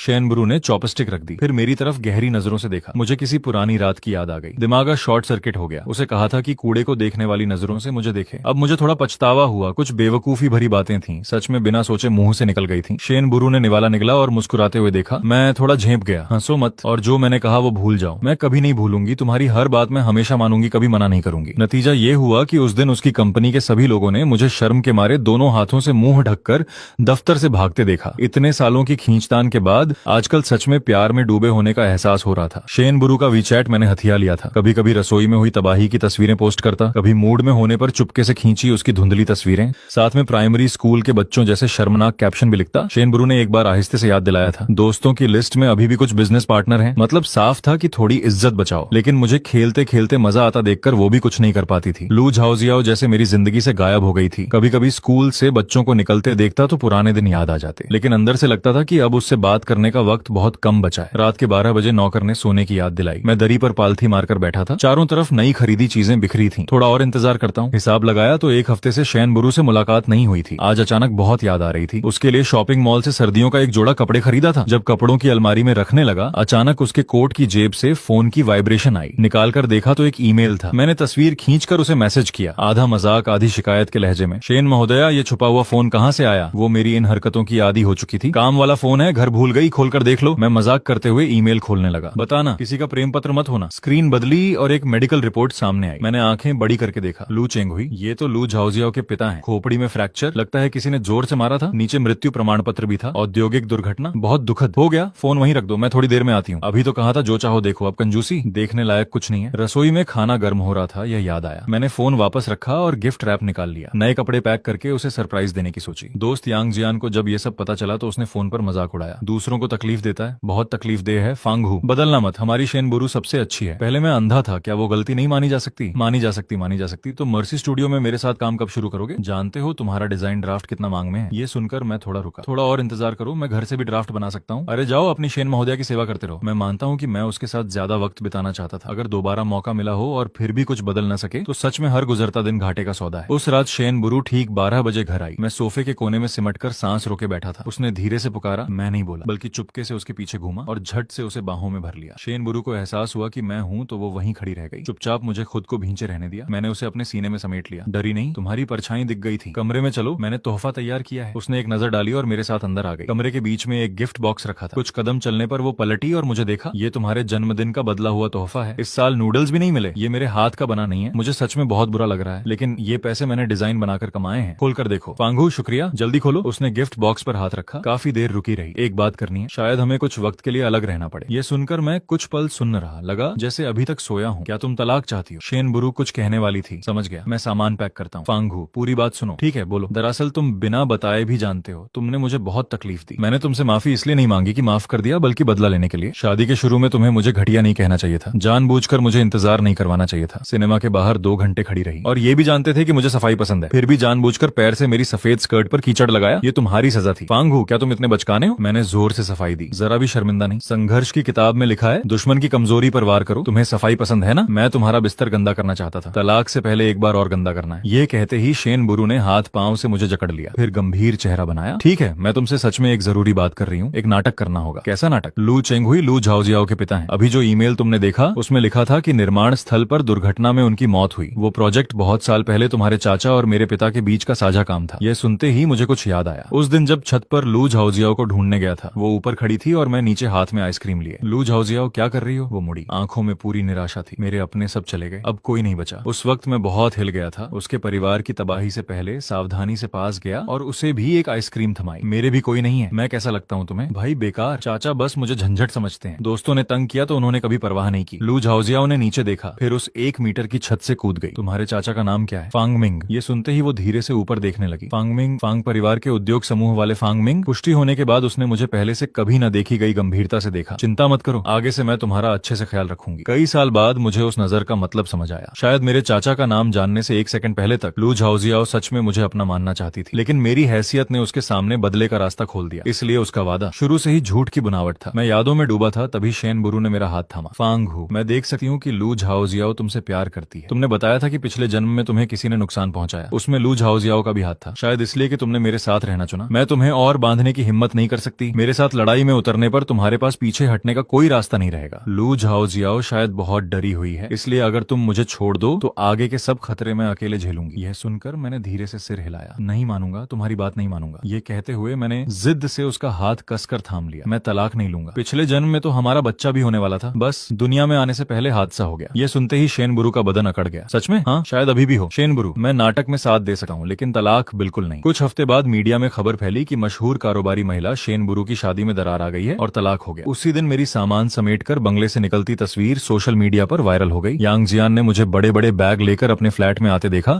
तो खुशी से चमक उठा। अरे मेरे सौभाग्य के देवता, आखिरकार समझ आई। अब मेरे साथ काम करोगे? मैंने चेहरा बिल्कुल सपाट रखा। प्यार पर भरोसा नहीं होता। कुछ दिन पहले तो बड़ी तारीफ कर रहे थे, जल्दी बताओ क्या हुआ? उसकी उत्सुक आंखें चमक रही थीं। मैंने झुंझलाकर जवाब दिया, मैंने उसका बिस्तर गंदा कर दिया, बस इसीलिए तलाक। आगे क्या सोचा? कुछ नहीं सोचा, जाहिर है अकेले रहूंगा। तीसरे दिन चाचा का फोन आया। फांग हूँ, कल रात घर आना, एक जरूरी बात है। मैं फोन कान से लगाए पौधों पर पानी दे रहा था। चाचा, अचानक मुझे याद आया, कैसे? तलाक हो गया ना मेरा। घर वाले भी बाहर तुम्हें तकलीफ में नहीं देख सकते। रात की दावत है, किसी और से मिलवाएंगे। चाचा की खबर बड़ी तेज है, तो बताऊं आऊंगा या नहीं? जरूर आऊंगा, वक्त पर। फोन रखने के बाद यांग जियान ने चिंतित होकर देखा। तुमने तो पहले ही माँ बाप से नाता तोड़ लिया था, उनके घर के मामले से तुम्हारा क्या लेना देना? खून का रिश्ता है ना, वो मुझसे नाता नहीं तोड़ते, हमेशा नुकसान पहुंचाने की कोशिश करते रहते हैं। शाम को मैं फांग परिवार के बड़े दरवाजे से अंदर दाखिल हुआ। हॉल में घुसते ही सबकी नजरें मेरी तरफ घूम गईं। कुछ लोग आपस में कानाफूसी भी करने लगे। मैं सीधे एक दिशा में चलता गया, तभी शेन बुरू की आवाज सुनाई दी। काफी दिनों बाद सुनी तो आवाज की दिशा में मुड़ा। वो भीड़ के बीच हाथ में शराब का गिलास थामे खड़ी थी, बेहद आकर्षक लग रही थी। तलाक की खबर सुनते ही कई लोग शहद की मक्खियों की तरह टूट पड़े थे। वहाँ भी एक भीड़ थी, 3-3 घेरों में उसे घेरे हुए। जब उन्होंने मुझे देखा तो बातें धीरे धीरे रुक गईं। कुछ लोग उत्सुकता छुपा नहीं पाए। शेन महोदया, पुरानी यादें ताजा करनी हो तो पहले करो। शेन बुरू ने ठंडी नजरों से मुझे एक बार देखा और नजर हटा ली। जरूरत नहीं, हमारे बीच कोई रिश्ता नहीं रहा। अगले ही पल मैंने सहजता से वेटर की ट्रे से शैंपेन का गिलास उठाया, शेन बुरू की तरफ बढ़ा। रास्ते में लोग खुद ब खुद हटते गए। उसके सामने खड़ा होकर मैंने उसके बोलने का इंतजार किया, लेकिन शेन बुरू देखती रही। सेरिहू नहीं बोली। मुझसे इंतजार न हुआ, सीधे शैंपेन उसके कपड़ों पर उड़ेल दी। हालचाल पूछ रहा हूँ, शेन महोदया को आपत्ति तो नहीं? उसने खाली गिलास उठाया, उंगलियां मेरे हाथ के पिछले हिस्से पर हल्के से फिरी। कोई आपत्ति नहीं। उसकी इस छोटी सी हरकत को महसूस करते हुए मैं हल्का मुस्कुराया। गिलास पटका और पलटकर चला गया, लेकिन छत का दरवाजा खोला तो देखा वहाँ पहले से कोई था, और वो मेरी जान पहचान की थी। लू झाओजियाओ रेलिंग से टिकी खड़ी थी, जला हुआ चेहरा अंधेरे में छुपा था। फांग हूँ, बहुत दिनों बाद। उसे देखते ही मेरे पीछे छुपे हाथ अनजाने में मुट्ठी बन गए। बहुत दिनों बाद इतनी अजनबी क्यों लग रही हो? मैंने भावनाओं को काबू में रखने की कोशिश की, गहरी सांस ली। ऐसा क्यों सोचती हो? मैंने तुमसे पूछना था तुम कहाँ गई थी, ऊपर से मेरा नंबर भी ब्लॉक कर दिया। काबिल हो गई हो पहले जैसी। मैंने उसे थोड़ा छेड़ा, तभी दरवाजे की रोशनी किसी ने ढक दी। मैंने नजर के कोने से देखा, शेन बुरू खिड़की से टिकी खड़ी थी, नजर इधर ही थी। लू झाओजियाओ की नजर भी अंधेरे में चली गई। मैं सर्जरी करवाने गई थी, ये कहकर उसने हल्के से झुककर आगे आई। पूरा चेहरा सामने आ गया। ध्यान से देखो, क्या मैं पहले जैसी दिखती हूँ? उस हिस्से की त्वचा, वो जो बुरी तरह जल गई थी, उससे काफी हद तक ठीक हो चुकी थी। मैंने उसकी तरफ ध्यान से देखा, हाँ मिलती जुलती है। तो फिर हम दोनों? उसके मुंह से बात पूरी होने से पहले ही मैं जल्दी से एक कदम पीछे हट गया, दूरी बना ली। मुझे खुशी है तुम्हारे लिए, सच में। ठीक उसी वक्त चाचा जी एक झुंड मेहमानों के साथ वहाँ आ पहुंचे। इधर आओ, सबसे थोड़ा परिचय करवाता हूँ। ये है मेरा भतीजा फांगशु, और ये है हमारी कंपनी की नई साइन की हुई अभिनेत्री लू झाओयाओ। इस पार्टी का मकसद, दरअसल मैं इस मौके का फायदा उठाकर इन दोनों बच्चों की जिंदगी की सबसे बड़ी गांठ भी बांध देना चाहता था। मेहमान एक के बाद एक बधाइयां देने लगे और मुझे और लू झाओयाओ को इस तरह घेर लिया जैसे सब कुछ तय हो गया हो। ये देखकर मुझे गुस्सा आया। चाचा जी, मैं अभी तैयार नहीं, लेकिन लू झाओ याओ ने अचानक अपना हाथ मेरे कंधे पर डाल दिया। चाचा जी, आप बेफिक्र रहिए, आगे से मैं फांगशु का खूब ख्याल रखूंगी। मैं थोड़ा घबरा गया और खुद को छुड़ाने की कोशिश करने लगा, लेकिन लू झाओ याओ ने ध्यान ही नहीं दिया और मेहमानों से बड़े आराम से बातें करती रही। जब वो कुछ लोगों से मिलजुल चुकी तब मैंने उलझे मन से पूछा, तुमने मेरे चाचा जी से मेलजोल कब से बढ़ा लिया? ये सुनकर उसने धीरे से अपनी आस्तीन ठीक की। जब तक मुझे फांग परिवार की स्वीकृति नहीं मिलती मैं तुमसे शादी नहीं कर सकती थी। वैसे मेरी और भी कुछ योजनाएं थीं, लेकिन तुम्हारे तलाक ने मेरा बहुत काम आसान कर दिया। मैंने उसके चेहरे को देखा और एक अजीब सी डरावनी अजनबियत महसूस हुई। क्या बात है, अब मुझे पहचाना नहीं? क्या लग रहा है कि मैं वैसी नहीं हूँ जैसा तुम सोचते थे? पहले मैं हमेशा यही समझता था कि लू झाओ याओ, जिसकी मुस्कान सूरज जैसी चमकदार थी, और मैं एक ही दुनिया के लोग हैं, लेकिन अब लगता है मैं गलत था। ये कहते हुए वो धीरे धीरे मेरी तरफ बढ़ती रही, मुझे पीछे हटने पर मजबूर करती रही। आखिरकार मेरी पीठ कांच के दरवाजे से जा लगी। उसने सीधे मेरी आंखों में देखा, फिर होंठों के कोने पर एक मुस्कान खींची। फांगशु, मेरी असली प्रकृति तो ऐसी ही है। वैसे मेरा इरादा कभी था भी नहीं कि तुम्हें जाने दूं, लेकिन मैं तुमसे प्यार करती हूँ। बस एक बार वापस आ जाओ, हम पहले जैसे हो जाएंगे। मुझे लगता है तुम भी नहीं चाहोगे कि पिछले जन्म जैसा हो। साथ मरने से बेहतर जिंदगी जीना है ना? मेरा पूरा बदन कांप गया। उस पल मैं एक अथाह डर में डूब गया। उसे सब पता था। लू झाओ याओ ने साफ भांप लिया कि मेरी सांसें अब तेज हो रही हैं। वो मेरे इर्द गिर्द घूमी, मेरी पीठ के पीछे दरवाजे की कुंडी पर हाथ रखा और हल्के से धक्का दिया। दरवाजा खुल गया। पार्टी की संगीत की आवाजें अंदर आ गईं। उसने मुस्कुराते हुए होंठ हिलाए, जाओ पार्टी का लुत्फ उठाओ, कभी फिर मिलेंगे। और वो भीड़ में घुल गई। तब जाकर मुझे एहसास हुआ कि मेरा पूरा बदन पसीने से भीग चुका था। मैं धीरे धीरे सीढ़ियों का सहारा लेते हुए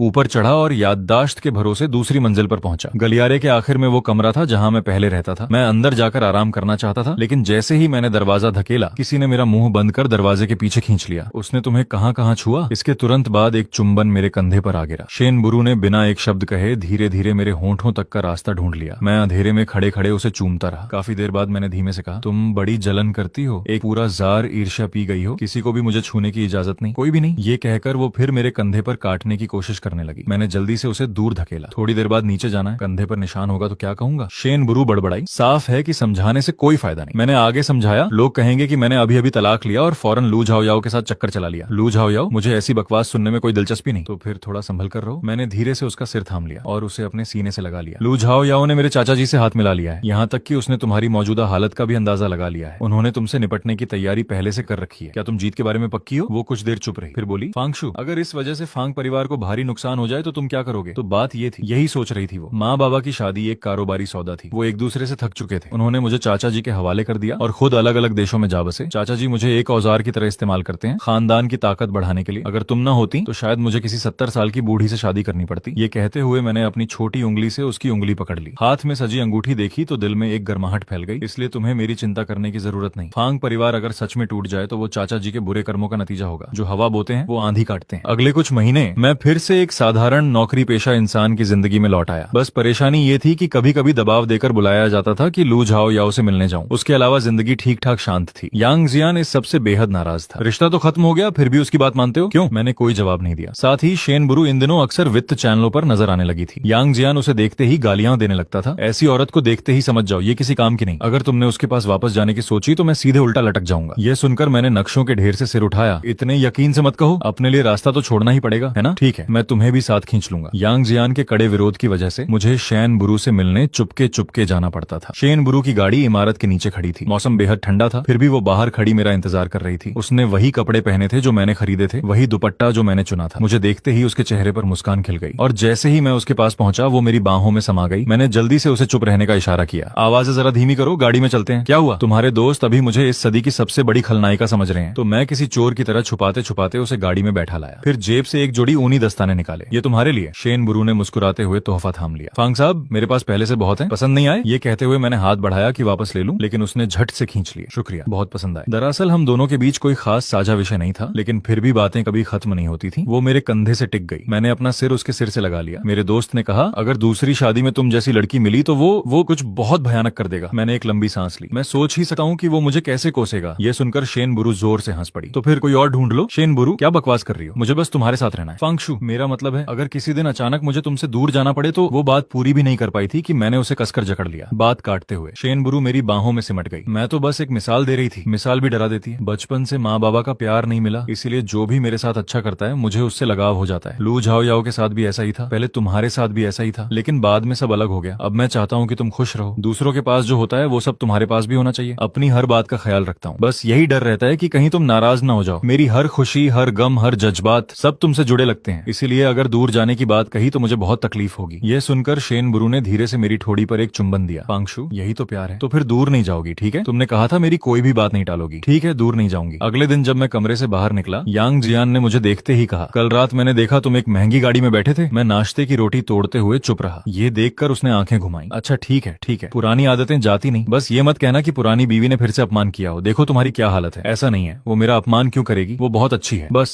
बस बस काफी है। और सफाई मत दो, एक शब्द और कहा तो बाहर फेंक दूंगा। मैंने समझाना छोड़ दिया, कटोरा उठाया और सोया मिल्क का एक घूंट पिया। टीवी पर खबरें चल रही थी। हम दोनों कुछ देर सुनते रहे, फिर चुप्पी छा गई। फांग परिवार में कुछ हो गया इतनी जल्दी? पिछले जन्म को याद किया तो चाचा जी पर्दे के पीछे मुख्य साजिश करता थे। उस वांग नाम के कमीने को दिया था उन्होंने, जिसने आसमान को चुनौती देने वाले काम किए। लेकिन इस बार सब कुछ 10 साल पहले ही सामने आ गया। शेनबुरु का कारोबारी साम्राज्य दोपहर के सूरज की तरह चमक रहा था। चाचा जी का कारोबार भी डरावनी रफ्तार से फैल नहीं पाया था। शायद अब वैसा दोबारा नहीं होगा। आज लू झाओ याओ से मिलने का दिन था। यांग जियान को रास्ते में छोड़ना था। ड्राइवर बहुत कुशलता से गाड़ी चला रहा था। सड़क के किनारे के पेड़ देखते देखते मेरी आंखें बोझिल होने लगी। थोड़ी देर सो लेता हूँ, पहुंचने पर उठा देना। जवाब का इंतजार किए बिना मैं बेहोश हो गया। जब तक धातु की जंजीरों की खनखनाहट ने मुझे जगाया। फांगशु, आंखें खोलो। मेरे हाथ पांव बिल्कुल सुन्न पड़ गए थे। आंखें खोली तो चारों तरफ कंक्रीट के खंभे और लोहे की छड़ें दिखी। यांग जियान उनसे टिका खड़ा था। मैं उलझन में जमीन से उठने लगा। यांग जियान बगल में बेबस होकर पांव पटक रहा था। मुझे उठते देख उसने एक लंबी सांस ली। भगवान का शुक्र है आखिरकार होश में आए। जल्दी से रस्सी खोलो मेरी। आसपास का माहौल अजनबी था और हाथ बंधे हुए थे। मैं कुछ कदम चला तो पूरा बदन कांपने लगा। धीरे धीरे घिसटते हुए यांग जियान के पास पहुंचा। झुक कर देखा तो उसके हाथों में कंटीली रस्सी बंधी थी। पुरानी यादें एक झटके में आ गई। मैंने सिर उठाकर चारों तरफ देखा। ठंडा पसीना फूट पड़ा। ये तो वही वो बंजर पड़ी फैक्ट्री थी जहाँ पिछले जन्म में मैं और शेनबुरु ने अपनी आखिरी सांसें ली थी। रस्सी में कसी गांठ थी, काटी नहीं जा सकती थी, बस रगड़कर तोड़नी होगी। हमें बांधने की हिम्मत की, लगता है जीने की इच्छा नहीं रही। यांग जियान बड़बड़ाया, इन लोगों को मरने की पड़ी है। रस्सी रगड़ते रगड़ते काफी देर हो गई। उसके हाथ से खून तक निकल आया। वो थककर पत्थर से टिक गया। छोड़ो, और रगड़ने की जरूरत नहीं। इन्होंने मुझे बांधा लेकिन तुम्हें नहीं। इसका मतलब निशाना मैं हूँ। जब यहाँ कोई ना हो तुम निकल जाओ और जाते ही मदद के लिए बुलाओ। ये सुनकर मैंने कड़वी हंसी के साथ माफी मांगी। इस बार तुम मेरी वजह से फंस गए। क्या मतलब? बात पूरी होने से पहले ही पीछे से लू झाओ याओ की आवाज गूंजी। तुम्हारे दोस्त बड़े शोर मचाते हैं। यांग जियान ने गर्दन घुमाकर देखना चाहा। मैंने झट से उसका सिर नीचे दबा दिया। इसे कुछ नहीं पता, इसे जाने दो। हमारे बीच का मामला, इसे मत घसीटो। लू झाओ याओ चुप रही। यांग जियान से रहा न गया। सुनो, मैं साफ बता देता हूँ, मेरा नाम यांग है। मुझे पकड़ने की हिम्मत की, मेरे बाप को पता चला तो तुम्हारी खैर नहीं। सुना तुमने? हमारी बात में यांग परिवार को खींचने की जरूरत नहीं। यांग जियान की परवरिश ने उसे बचपन से ही निडर बना दिया था। न आसमान से डर, न जमीन से। अगर उसे सच में कुछ हो जाता तो कोई चैन से नहीं जी पाता। लू झाओ याओ ने मुंह पर उदासी ओढ़े हमें देखा, फिर एक चीज फेंकी। यांग जियान, खुद काट लो रस्सी, लेकिन कोई शोर नहीं। बाहर निकलते ही मदद बुलाएगा, ये तय है। खैर चलेगा। बस मुझे एक अजीब सा एहसास हो रहा था। इन कमीनों ने पर्दा उठा दिया था। उन्हें अब किसी का डर नहीं रहा था। पिछले जन्म को याद किया तो मैंने सारी ताकत लगाकर उसे एक धक्का दिया। जो निकल सके निकल जाए। जाओ फांगशु, तुम मेरा इंतजार करना, मैं लोगों को लेकर तुम्हें बचाने आऊंगा। ये कहकर वो बिना पीछे मुड़े भाग गया। इस तरह उस जगह बस में रह गया। और लू झाओ याओ, मैं उठने की कोशिश करने लगा लेकिन उसने मुझे कसकर पकड़ लिया। फिर खींचते हुए खिड़की के पास ले गई। देखो कौन आया है। मैंने उसके कहे मुताबिक नीचे झांका। नीचे शेनबुरु थी, मेरे चाचा जी के सामने खड़ी। ये देखते ही मैं जोर जोर से छटपटाने लगा। लू झाओ याओ ने कुछ देर देखा, फिर धीरे से हंसी। थोड़ी देर में तुम शेनबुरु की लाश देखोगे, और हाँ, तुम्हारे चाचा जी भी नहीं बचेंगे। मेरा दिल तेजी से धड़कने लगा। उंगलियों की नोक बर्फ जैसी ठंडी हो गई। बदन कांपने लगा। लेकिन इस वक्त अगर मेरी परवाह दिखी तो शेनबुरु और ज्यादा खतरे में पड़ जाएगी। यह सोचकर मैंने मन पक्का किया और आंखें मूंद ली। मेरा उससे तलाक हो चुका है। उसके साथ जो भी हो, मुझसे कोई लेना देना नहीं। लू झाओ याओ ने ठंडी नजरों से नीचे देखा। अच्छा, फांग के दूसरे आदमी, उसकी एक टांग तोड़ दो। अगले ही पल एक भयानक आवाज आई। शेनबुरु वहीं गिर पड़ी। उसने ऊपर मेरी तरफ देखा। चेहरा बिल्कुल पीला पड़ गया था। लू झाओ याओ, उसकी आवाज आई, मैं यहाँ हूँ, उसे छोड़ दो। तुम्हारी दुश्मनी मुझसे है। फांगशु बचपन से तुम्हारे साथ पला बड़ा है। उसने कभी तुम्हारा कुछ नहीं बिगाड़ा। उसे माफ कर दो। लू झाओ याओ ने बिल्कुल ध्यान नहीं दिया, उल्टा मेरी तरफ मुड़ी। फांगशु, खुश हो? मुझे पूरे बदन में सिहरन दौड़ गई। मुंह से एक शब्द नहीं निकला। फांग के दूसरे आदमी, दूसरी टांग भी। बात अभी पूरी भी नहीं हुई थी कि मैंने झट से उसका हाथ थाम लिया। नहीं, ऐसा मत करो, उसे छोड़ दो प्लीज। तुम जो चाहो मुझसे करो। ये सुनते ही लू झाओ याओ के चेहरे से मुस्कान अचानक गायब हो गई। उसने बिना पलक झपकाए मुझे घूरना शुरू किया। उंगलियां इतनी कसकर भिंची थीं कि जोड़ सफेद पड़ गए थे। नीचे शेनबुरु घुटनों के बल बैठी थी। चेहरे पर बेहद परेशानी थी। टांग का दर्द असहनीय था। माथे पर पसीना भर आया था। लू झाओ याओ, फांगशु को छोड़ दो, मैं उसके बदले में आती हूँ। मेरी कीमत कहीं ज्यादा है, उसे जाने दो, मुझसे जो चाहो करवाओ। लू झाओ याओ का भाव डरावनी हद तक ठंडा हो गया। अगले ही पल उसने सीधे मेरी ठोड़ी उठाई और होंठ मेरे होंठों पर रख दिए। होंठ छूते ही मैं सहज वृत्ति से जोर से छटपटाया। मेरी हलचल महसूस करके लू झाओ याओ ने धमकी दी, चाहते हो कि वो मर जाए? बस मैं तुरंत पत्थर की तरह जम गया। हिलने की हिम्मत नहीं हुई। वो कुछ पलों तक मेरे होंठों से होंठ रगड़ती रही। मुझे सच में उबकाई आने लगी। बर्दाश्त नहीं हुआ। मैंने उसे जोर से धकेल दिया, फिर जमीन पर गिरकर उलटियां करने लगा। यह देखकर लू झाओ याओ ने ठंडे लहजे में नीचे आदेश दिया, हाथ लगाओ। लगाओ। नीचे से एक धमाके की आवाज आई। मेरा दिमाग सुन्न हो गया। लुढ़कते घिसटते खिड़की तक पहुंचा। शेन बुरू। लेकिन जो मंजर मैंने सोचा था वो नहीं था। जमीन पर गिरा हुआ इंसान शेन बुरू नहीं, मेरे चाचा जी थे। शेन बुरू के हाथ अभी भी कांप रहे थे। थोड़ी दूर से बचाव दल तेजी से अंदर घुसा। देखते देखते चारों तरफ घेरा पड़ गया। ये देखकर लू झाओ याओ का रंग उड़ गया। अचानक वो लपक कर मेरे गिरेबान को पकड़ लिया, फिर दूसरी मंजिल के एक खंभे के पीछे छुप गई। बाहर से आवाजें आ रही थीं, लू झाओ याओ को पुकारती हुई। लू झाओ याओ अंधेरे कोने में छुपी मेरा गला दबाने लगी। शेन बुरू को यहाँ भेजो, वरना इसे अपने साथ नरक ले जाऊंगी। मेरी ताकत अभी वापस नहीं आई थी। गला दबने से सांस लेने के लिए मुंह खुल गया। लू झाओ याओ सा, शांत हो जाओ। मैं बिल्कुल शांत हूँ। पिछले जन्म में तुम शेन बुरू के साथ मरने को तैयार थे। इस जन्म में मेरे साथ मरने में क्या दिक्कत है? मैंने पूरी ताकत से उसके हाथ पर मुक्का मारा। छोड़ो मुझे, ठीक से जीना सीखो। नहीं, अब कुछ नहीं बचाया जा सकता। रुको, अभी भी वक्त है। लू झाओ याओ जैसे कुछ सुन ही नहीं रही थी, बस अपनी ही बात किए जा रही थी। मैं सब कुछ ठीक कर सकती थी, लेकिन वो मेरे साथ दोबारा जन्म क्यों लेती? मुझे वो पुराना फांगशु वापस दो। मैंने बेबसी में हाथ बढ़ाया। आंखों के सामने रोशनी धीरे धीरे मध्यम होने लगी। तभी कुछ कदमों की दूरी से एक जानी पहचानी आवाज आई। लू झाओ याओ, मैं आ गई, उसे छोड़ दो। बात खत्म होते ही गले पर का दबाव एकदम से हट गया। अकेली शेन बुरू आई थी। उसके हाथों पर पट्टियां लिपटी थीं। हालत पिछले जन्म से भी बदतर थी। लू झाओ याओ ने मुझे पीछे खींचा, फिर कपड़ों के अंदर से एक चीज निकाली और मेरी गर्दन पर लगा दी। शेन बुरू, इस बार जरा अलग खेल खेलते हैं। उसने थोड़ी दूर टंगे एक जैकेट की तरफ इशारा किया। वो जैकेट पहन लो। बहुत जानी पहचानी चीज थी। पिछले जन्म में इसी की वजह से हम दोनों मरे थे। मैं जोर से चिल्लाया, नहीं मत पहनो, बिल्कुल मत पहनो, उसमें बम है। लू झाओ याओ पागलों की तरह जोर से हंस पड़ी। फांगशु, पिछले जन्म में शेन बुरू उसे गले लगाकर मर गई, तो तुम उससे कितना प्यार करते हो? नहीं, उसकी मत सुनो। शेन बुरू, उसने मेरी गर्दन दबाई और ठंडी हंसी हंसती रही। तुम्हें क्या लगता है वो तुम्हें बचा सकती है? चाहे कितना भी बचाने की कोशिश करे, बेकार है। चाहे तुम बाहर न जाओ, मेरे पास रास्ता है सीधे घर में घुसकर तुम्हें उठा लाने का। मैं इस दिन का बहुत इंतजार कर चुकी हूँ। आज तुम दोनों में से सिर्फ एक बचेगा। शेन बुरू ने हमारी कोई फुसफुसाहट नहीं सुनी। बात करते करते वो चुपचाप जैकेट पहनने लगी। उसने पहनते हुए कहा, मैंने पहन लिया। फिर मेरी तरफ देखकर बोली, शेन बुरू तुम जाओ। वो चीज मेरी गर्दन से थोड़ी दूर हट गई। फांगशु प्लीज। अगले ही पल जैसे ही मैंने शेन बुरू की तरफ आधा कदम बढ़ाया, वो एक पूरा कदम पीछे हट गई। शेन बुरू ने बड़े गंभीर लहजे में मुझसे कहा, फांगशु इधर मत आओ, मेरे ऊपर जो है उससे सावधान रहो। उसके चेहरे पर भरी चिंता देखकर मैं रुक गया। एक कदम भी आगे बढ़ाने की हिम्मत नहीं हुई। डर मौत का नहीं था, बल्कि इस वक्त लू झाओ याओ के सामने शेन बुरू को चुनना उसे और भड़काने जैसा होता। यहाँ तक कि वो समय से पहले बम भी फोड़ सकती थी। ये देखकर लू झाओ याओ ने हल्की सी व्यंग्य भरी हंसी हंसी बगल से ताना मारा, मान लो फांगशु, तुम बस खुद से प्यार करते हो। तुम भी उतने ही स्वार्थी हो, उतने ही बेवफा, बिल्कुल अपने चाचा जी की तरह। शेन बुरू उस वक्त पीछे हटते हटते खिड़की तक पहुंच गई थी। उसने एक नजर मुझ पर डाली, फिर बोली, लू झाओ याओ, तुम्हारे पिताजी के बारे में मुझे खेद है। मेरे पिताजी का नाम लेने का हक नहीं तुम्हें। लू झाओ याओ तमाशा देख रही थी, लेकिन ये बात सुनकर एकदम भड़क गई और आधा कदम आगे आ गई। तुम जैसे अमीर जादे चांदी का चम्मच लेकर पैदा होने वाले क्या कभी एक पल के लिए भी सच्ची हमदर्दी महसूस कर सकते हो? लेकिन उस दिन तुम्हारे पिताजी ने खुद नियमों का उल्लंघन किया था। सुरक्षा हेलमेट नहीं पहना था, हमने मुआवजा भी दिया था। चुप करो। शेन बुरू चुप नहीं हुई, उल्टा उसके होंठों पर एक ठंडी मुस्कान आ गई। तुम बस एक नाकाम मौका परस्त हो, बस इतना ही। दोनों के बीच बातें होती रहीं और मेरे दिल की गहराइयों में एक चीख उठी, यह दुनिया सच में पागल हो गई है। शेन बुरू के हर शब्द लू झाओ याओ के दिल के सबसे काले कोने में चुभ रहे थे। क्या वो जीना नहीं चाहती? बात खत्म होते ही लू झाओ याओ ने न जाने कहां से एक लाइटर निकाला। जैसे ही वो जमीन पर गिरा, आग एक पल में भड़क उठी। फर्श पहले से तेल में भिगोया हुआ था। लू झाओ याओ की आंखें लाल थीं। वो मेरी तरफ बढ़ी। इस कोण से उसके चेहरे का वो आधा हिस्सा दिख रहा था जो अभी तक पूरी तरह ठीक नहीं हुआ था। तुम लोगों ने मेरी जिंदगी बर्बाद की। फांगशु, तुमने मुझे क्यों नहीं चुना? काश तुमने पहले ही बता दिया होता कि ये चेहरा तुम्हें पसंद नहीं, तो मैं शुरू में ही खुद के साथ ये सब न करती। ये सुनकर मुझ पर जैसे ठंडे पानी की बाल्टी उंडेल दी गई हो। तुम पागल हो गई हो सच में। ऐसे नहीं तो और कैसे? शेन बुरू की खबरें निकलवाने के लिए तुम्हारी हमदर्दी का फायदा उठाने का और कोई तरीका नहीं था। लू झाओ याओ ने आखिरकार वो नरम नकाब उतार फेंका और एक कर्कश हंसी हंसी, फांगशु, अगर तुमने मुझे चुना होता तो ये नौबत नहीं आती। इस मोड़ तक पहुंचने के लिए बस खुद को दोष दो। मेरे हिसाब से साथ ही नरक चलो। बात खत्म होते ही उसने एक रिमोट कंट्रोल निकाला। ये देखते ही मैंने बिना कुछ सोचे खुद को धकेला, शेन बुरू की तरफ लपका और ऊंचाई से कसकर उसे अपनी बाहों में भर लिया। बस शेन बुरू की एक हैरानी भरी चीख सुनाई दी। अगले ही पल मैं बेहोश हो गया। कुछ भी सुनाई नहीं दिया। आंखों के सामने एक पीला सफेद चेहरा उभरा, शेन बुरू का। उसके होंठ कुछ कह रहे थे, खुलते बंद होते। लग रहा था जैसे मुझसे कुछ कह रही हो। बस एक पल के लिए आंखें झपकी। फिर एक रिपोर्ट सामने आई। उपकरण पूरी तरह सुरक्षित पाए गए, सभी सुरक्षित हैं। जगह पर कोई और संदिग्ध चीज नहीं मिली। आग बुरी तरह भड़क रही थी। संबंधित कर्मचारी जल्दी से लोगों को पीछे हटाने लगे। बचाव दल आ गया था। मुझे और शेन बुरू को लोगों ने बाहर निकाला। पीछे मुड़कर देखा तो लू झाओ याओ जमीन पर पड़ी थी, पीठ मेरी तरफ, बिल्कुल बेजान। दूसरी तरफ यांग जियान गाड़ी के पास इंतजार कर रहा था। मुझे बाहर आते देख वो दौड़ कर आया, मुंह से गालियों की बौछार कर रहा था। 21वीं सदी है यार, सभ्य समाज है, सरकार ने कितनी बार सख्ती की है, फिर भी ये सब चल रहा है। सच में कानून से बाहर के अपराधी हैं, सबको पकड़कर जेल में डालो, जिंदगी भर बाहर ना आने दो। मैं सब लोगों का शुक्रगुजार हूँ। इन सबको पकड़ लो मेरे लिए, एक भी न छूटे। इधर शेन बुरू के बदन से सारा सामान उतारा गया। वो बिना कुछ कहे जब मैं यांग जियान से बात में लगा था, सीधे गाड़ी की तरफ चल दी। जब तक उसने मुझे पीछे की सीट पर बैठाया तब वो अंदर आई। शेन बुरू का चेहरा बेहद गंभीर था। अचानक मुझे थोड़ी घबराहट हुई। मैं सिकुड़ कर बैठ गया। गया। ऐसे मत देखो, डर लग रहा है मुझे। थोड़ी देर चुप्पी रही, फिर उसने सीधे मुंह पर डांट की बौछार कर दी। चेहरा तमतमाया हुआ था। डर लग रहा था तो फिर इतनी हिम्मत कहाँ से आई? क्या लगा खेल हो रहा है? बम मेरे ऊपर था। अगर लू झाओ याओ ने रिमोट का बटन दबा दिया होता तो क्या होता? लग रहा था अभी और डांट पड़ेगी। मैंने जल्दी से आंखें बंद कर ली, फिर उसकी तरफ लुढ़क गया। बस अब डर के मारे बेहोश हुआ जा रहा हूँ। मेरी इस हरकत से शेन बुरू एक पल के लिए रुक गई। फिर उसने एक गहरी सांस ली और मुझे अपनी गोद में समेट लिया। तब जाकर मुझे महसूस हुआ कि उसके हाथ कांप रहे थे। उसने धीरे धीरे मेरे बालों में उंगलियां फेरी। खुद को शांत करने की कोशिश करते हुए बोली, माफ करना, अभी मेरा लहजा ठीक नहीं था। दरअसल मैं खिड़की से बाहर कूदने वाली थी। इस तरह अगर बचाव दल कामयाब न भी होता तो बम फटने से तुम्हें चोट नहीं लगती, लेकिन तुम दौड़कर मुझे क्यों गले लगाने आ गए? मैंने इतना नहीं सोचा। पहले टीवी पर देखा था कि बम हो तो जमीन पर लेट जाते हैं, और मैं लू झाओ याओ को तो गले नहीं लगा सकता था, है ना? यह सुनकर शेन बुरू एक पल के लिए बोलती बोलती रुक गई। कुछ कहते नहीं बना। खैर, हम दोनों जिंदा हैं, यही काफी है। तुम्हारे जख्म पर पट्टी हो गई, जरा देखने दो। शेन बुरू हंसते हंसते रो पड़ी। फांगशु, वो तो जांघ पर है। मैंने बिना परवाह किए उसकी पैंट ऊपर खींच दी। हम पति पत्नी हैं, अब भी शर्म? यांग जियान की आवाज गाड़ी के शीशे के पार से आई। सही कह रहे हो, मुझे तो शक हो रहा है मेरे दोस्त को उसकी बीवी ने पीटा है। हाँ, यही लग रहा है। मैंने नजर उठाई तो देखा उसकी बीवी उसे गर्दन से पकड़कर खींच रही थी। भाई पुलिस वालों, ये मामला देखोगे ना, घर में मार पड़ रही है। ये कहते हुए उसने गाड़ी का दरवाजा खोल दिया। अंदर देखा तो मैं शेन बुरू की जांघों के बीच घुटनों पर बैठा था, दोनों हाथ उसकी कमर पर। 6 आंखें एक दूसरे से टकराईं। यांग जियान हाथ में फोन पकड़े बिना किसी भाव के 3 सेकंड तक देखता रहा, फिर दरवाजा जोर से बंद कर दिया। छोड़ो, कोई जरूरत नहीं, किसी और के घर के मामले में दखल नहीं देते, लेकिन मेरे साथ जो हो रहा है उसका कुछ नहीं। मुझे अपना दोस्त नहीं मिल रहा, पशु संरक्षण समिति की भी जरूरत नहीं। जिस दिन मैंने और शेन बुरू ने विवाह समारोह रखा, यांग जियान को मुख्य मेज पर बैठाया गया, लेकिन वो ज्यादा खा नहीं पाया। जब हम उसे शराब पिलाने गए, शेन बुरू ने बड़ी मीठी मुस्कान के साथ कहा, फांगशु अक्सर तुम्हारा जिक्र करते थे। ये भी कहते थे कि अगर दूसरी शादी भी मुझसे हुई तो कुछ बहुत भयानक होगा। उसकी पैनी नजर यांग जियान पर टिकी रही। यांग जियान को अपनी पुरानी बड़ी बड़ी बातें याद आ गईं, और वो अब उसी से शादी कर चुका था। मैं तुरंत खांसते खांसते झुक गया। एक पल के लिए दोनों ने एक दूसरे को देखा, कोई कुछ नहीं बोला। यांग जियान ने अजीब सी हंसी हंसी, गिलास उठाया। वो सब पुरानी बातें थी, मैं दोनों को एक गिलास पेश करता हूँ, बहुत बहुत मुबारक हो। गिलास टकराने के बाद मैंने शेन बुरू का हाथ थाम लिया। वो सब पुरानी बातें हैं, तुमने दोबारा क्यों छेड़ा? बस जिज्ञासा थी, बहुत जिज्ञासा। मैं काफी देर चुप रहा, फिर अचानक मुस्कुराया। कान इधर लाओ, चुपके से बताता हूँ। बताओ, अगर उसने सच में ऐसा किया होता और मुझे साथ खींच लिया होता तो क्या होता? शेन महोदया, उस दिन की इज्जत कुत्ते को खिला दी होती। मैं उस दिन ढीले ढाले कपड़े पहने शेन बुरू का हाथ थामे समुद्र किनारे टहल रहा था। पहले हमेशा कहता था कि तुम्हें समुद्र दिखाने ले जाऊंगा, लेकिन जा नहीं पाए। पहले कब की बात कर रहे हो? जब मैं 38 साल का था। 38? थोड़ा बूढ़ा सा लगता है। पिछले जन्म की शेन बुरू याद आई। मैंने थोड़ी उदासी के साथ होंठ हिलाए। कहा, तुम 38 में भी बहुत खूबसूरत थी, बस अभी से थोड़ी शांत और कम बोलने वाली थी। छेड़छाड़ बर्दाश्त नहीं होती थी। मुझे पता ही नहीं चला कि शेन बुरू बड़े सोचते हुए चेहरे से ये सब सुन रही थी। रात को जैसे ही मैं कमरे में दाखिल हुआ, उस बिल्ली ने मुझे पीछे से खींच लिया। फिर एक क्लिक की आवाज आई, दरवाजा बंद हो गया। शेन बुरू धीरे से मेरी पीठ से टिक गई। वो बूढ़ी औरत तुम्हें मुझसे बेहतर समझती थी? ये सुनकर मैं अचकचा गया। फिर अचानक समझ आया कि आज दिन भर वो अजीब क्यों थी। वो जल रही थी। ये सोचते ही मैं खिलखिलाकर हंस पड़ा। नहीं ना, उतनी बात नहीं। शेन बुरू ने हाथ बढ़ाकर मेरी ठोड़ी उठाई, आईने में देखते हुए धीरे से मुस्कुराई। छेड़छाड़ न सह पाना उसकी कमजोरी है, ऐसा मत कहो। तुम उसका पक्ष ले रहे हो? नहीं। 10 साल बाद अगर तुम्हें ये बात याद आई तो क्या तुम ये साबित नहीं करना चाहोगी कि तुम उससे बेहतर हो? ये सुनकर वो एक पल रुकी। सिद्धांत की बात करें तो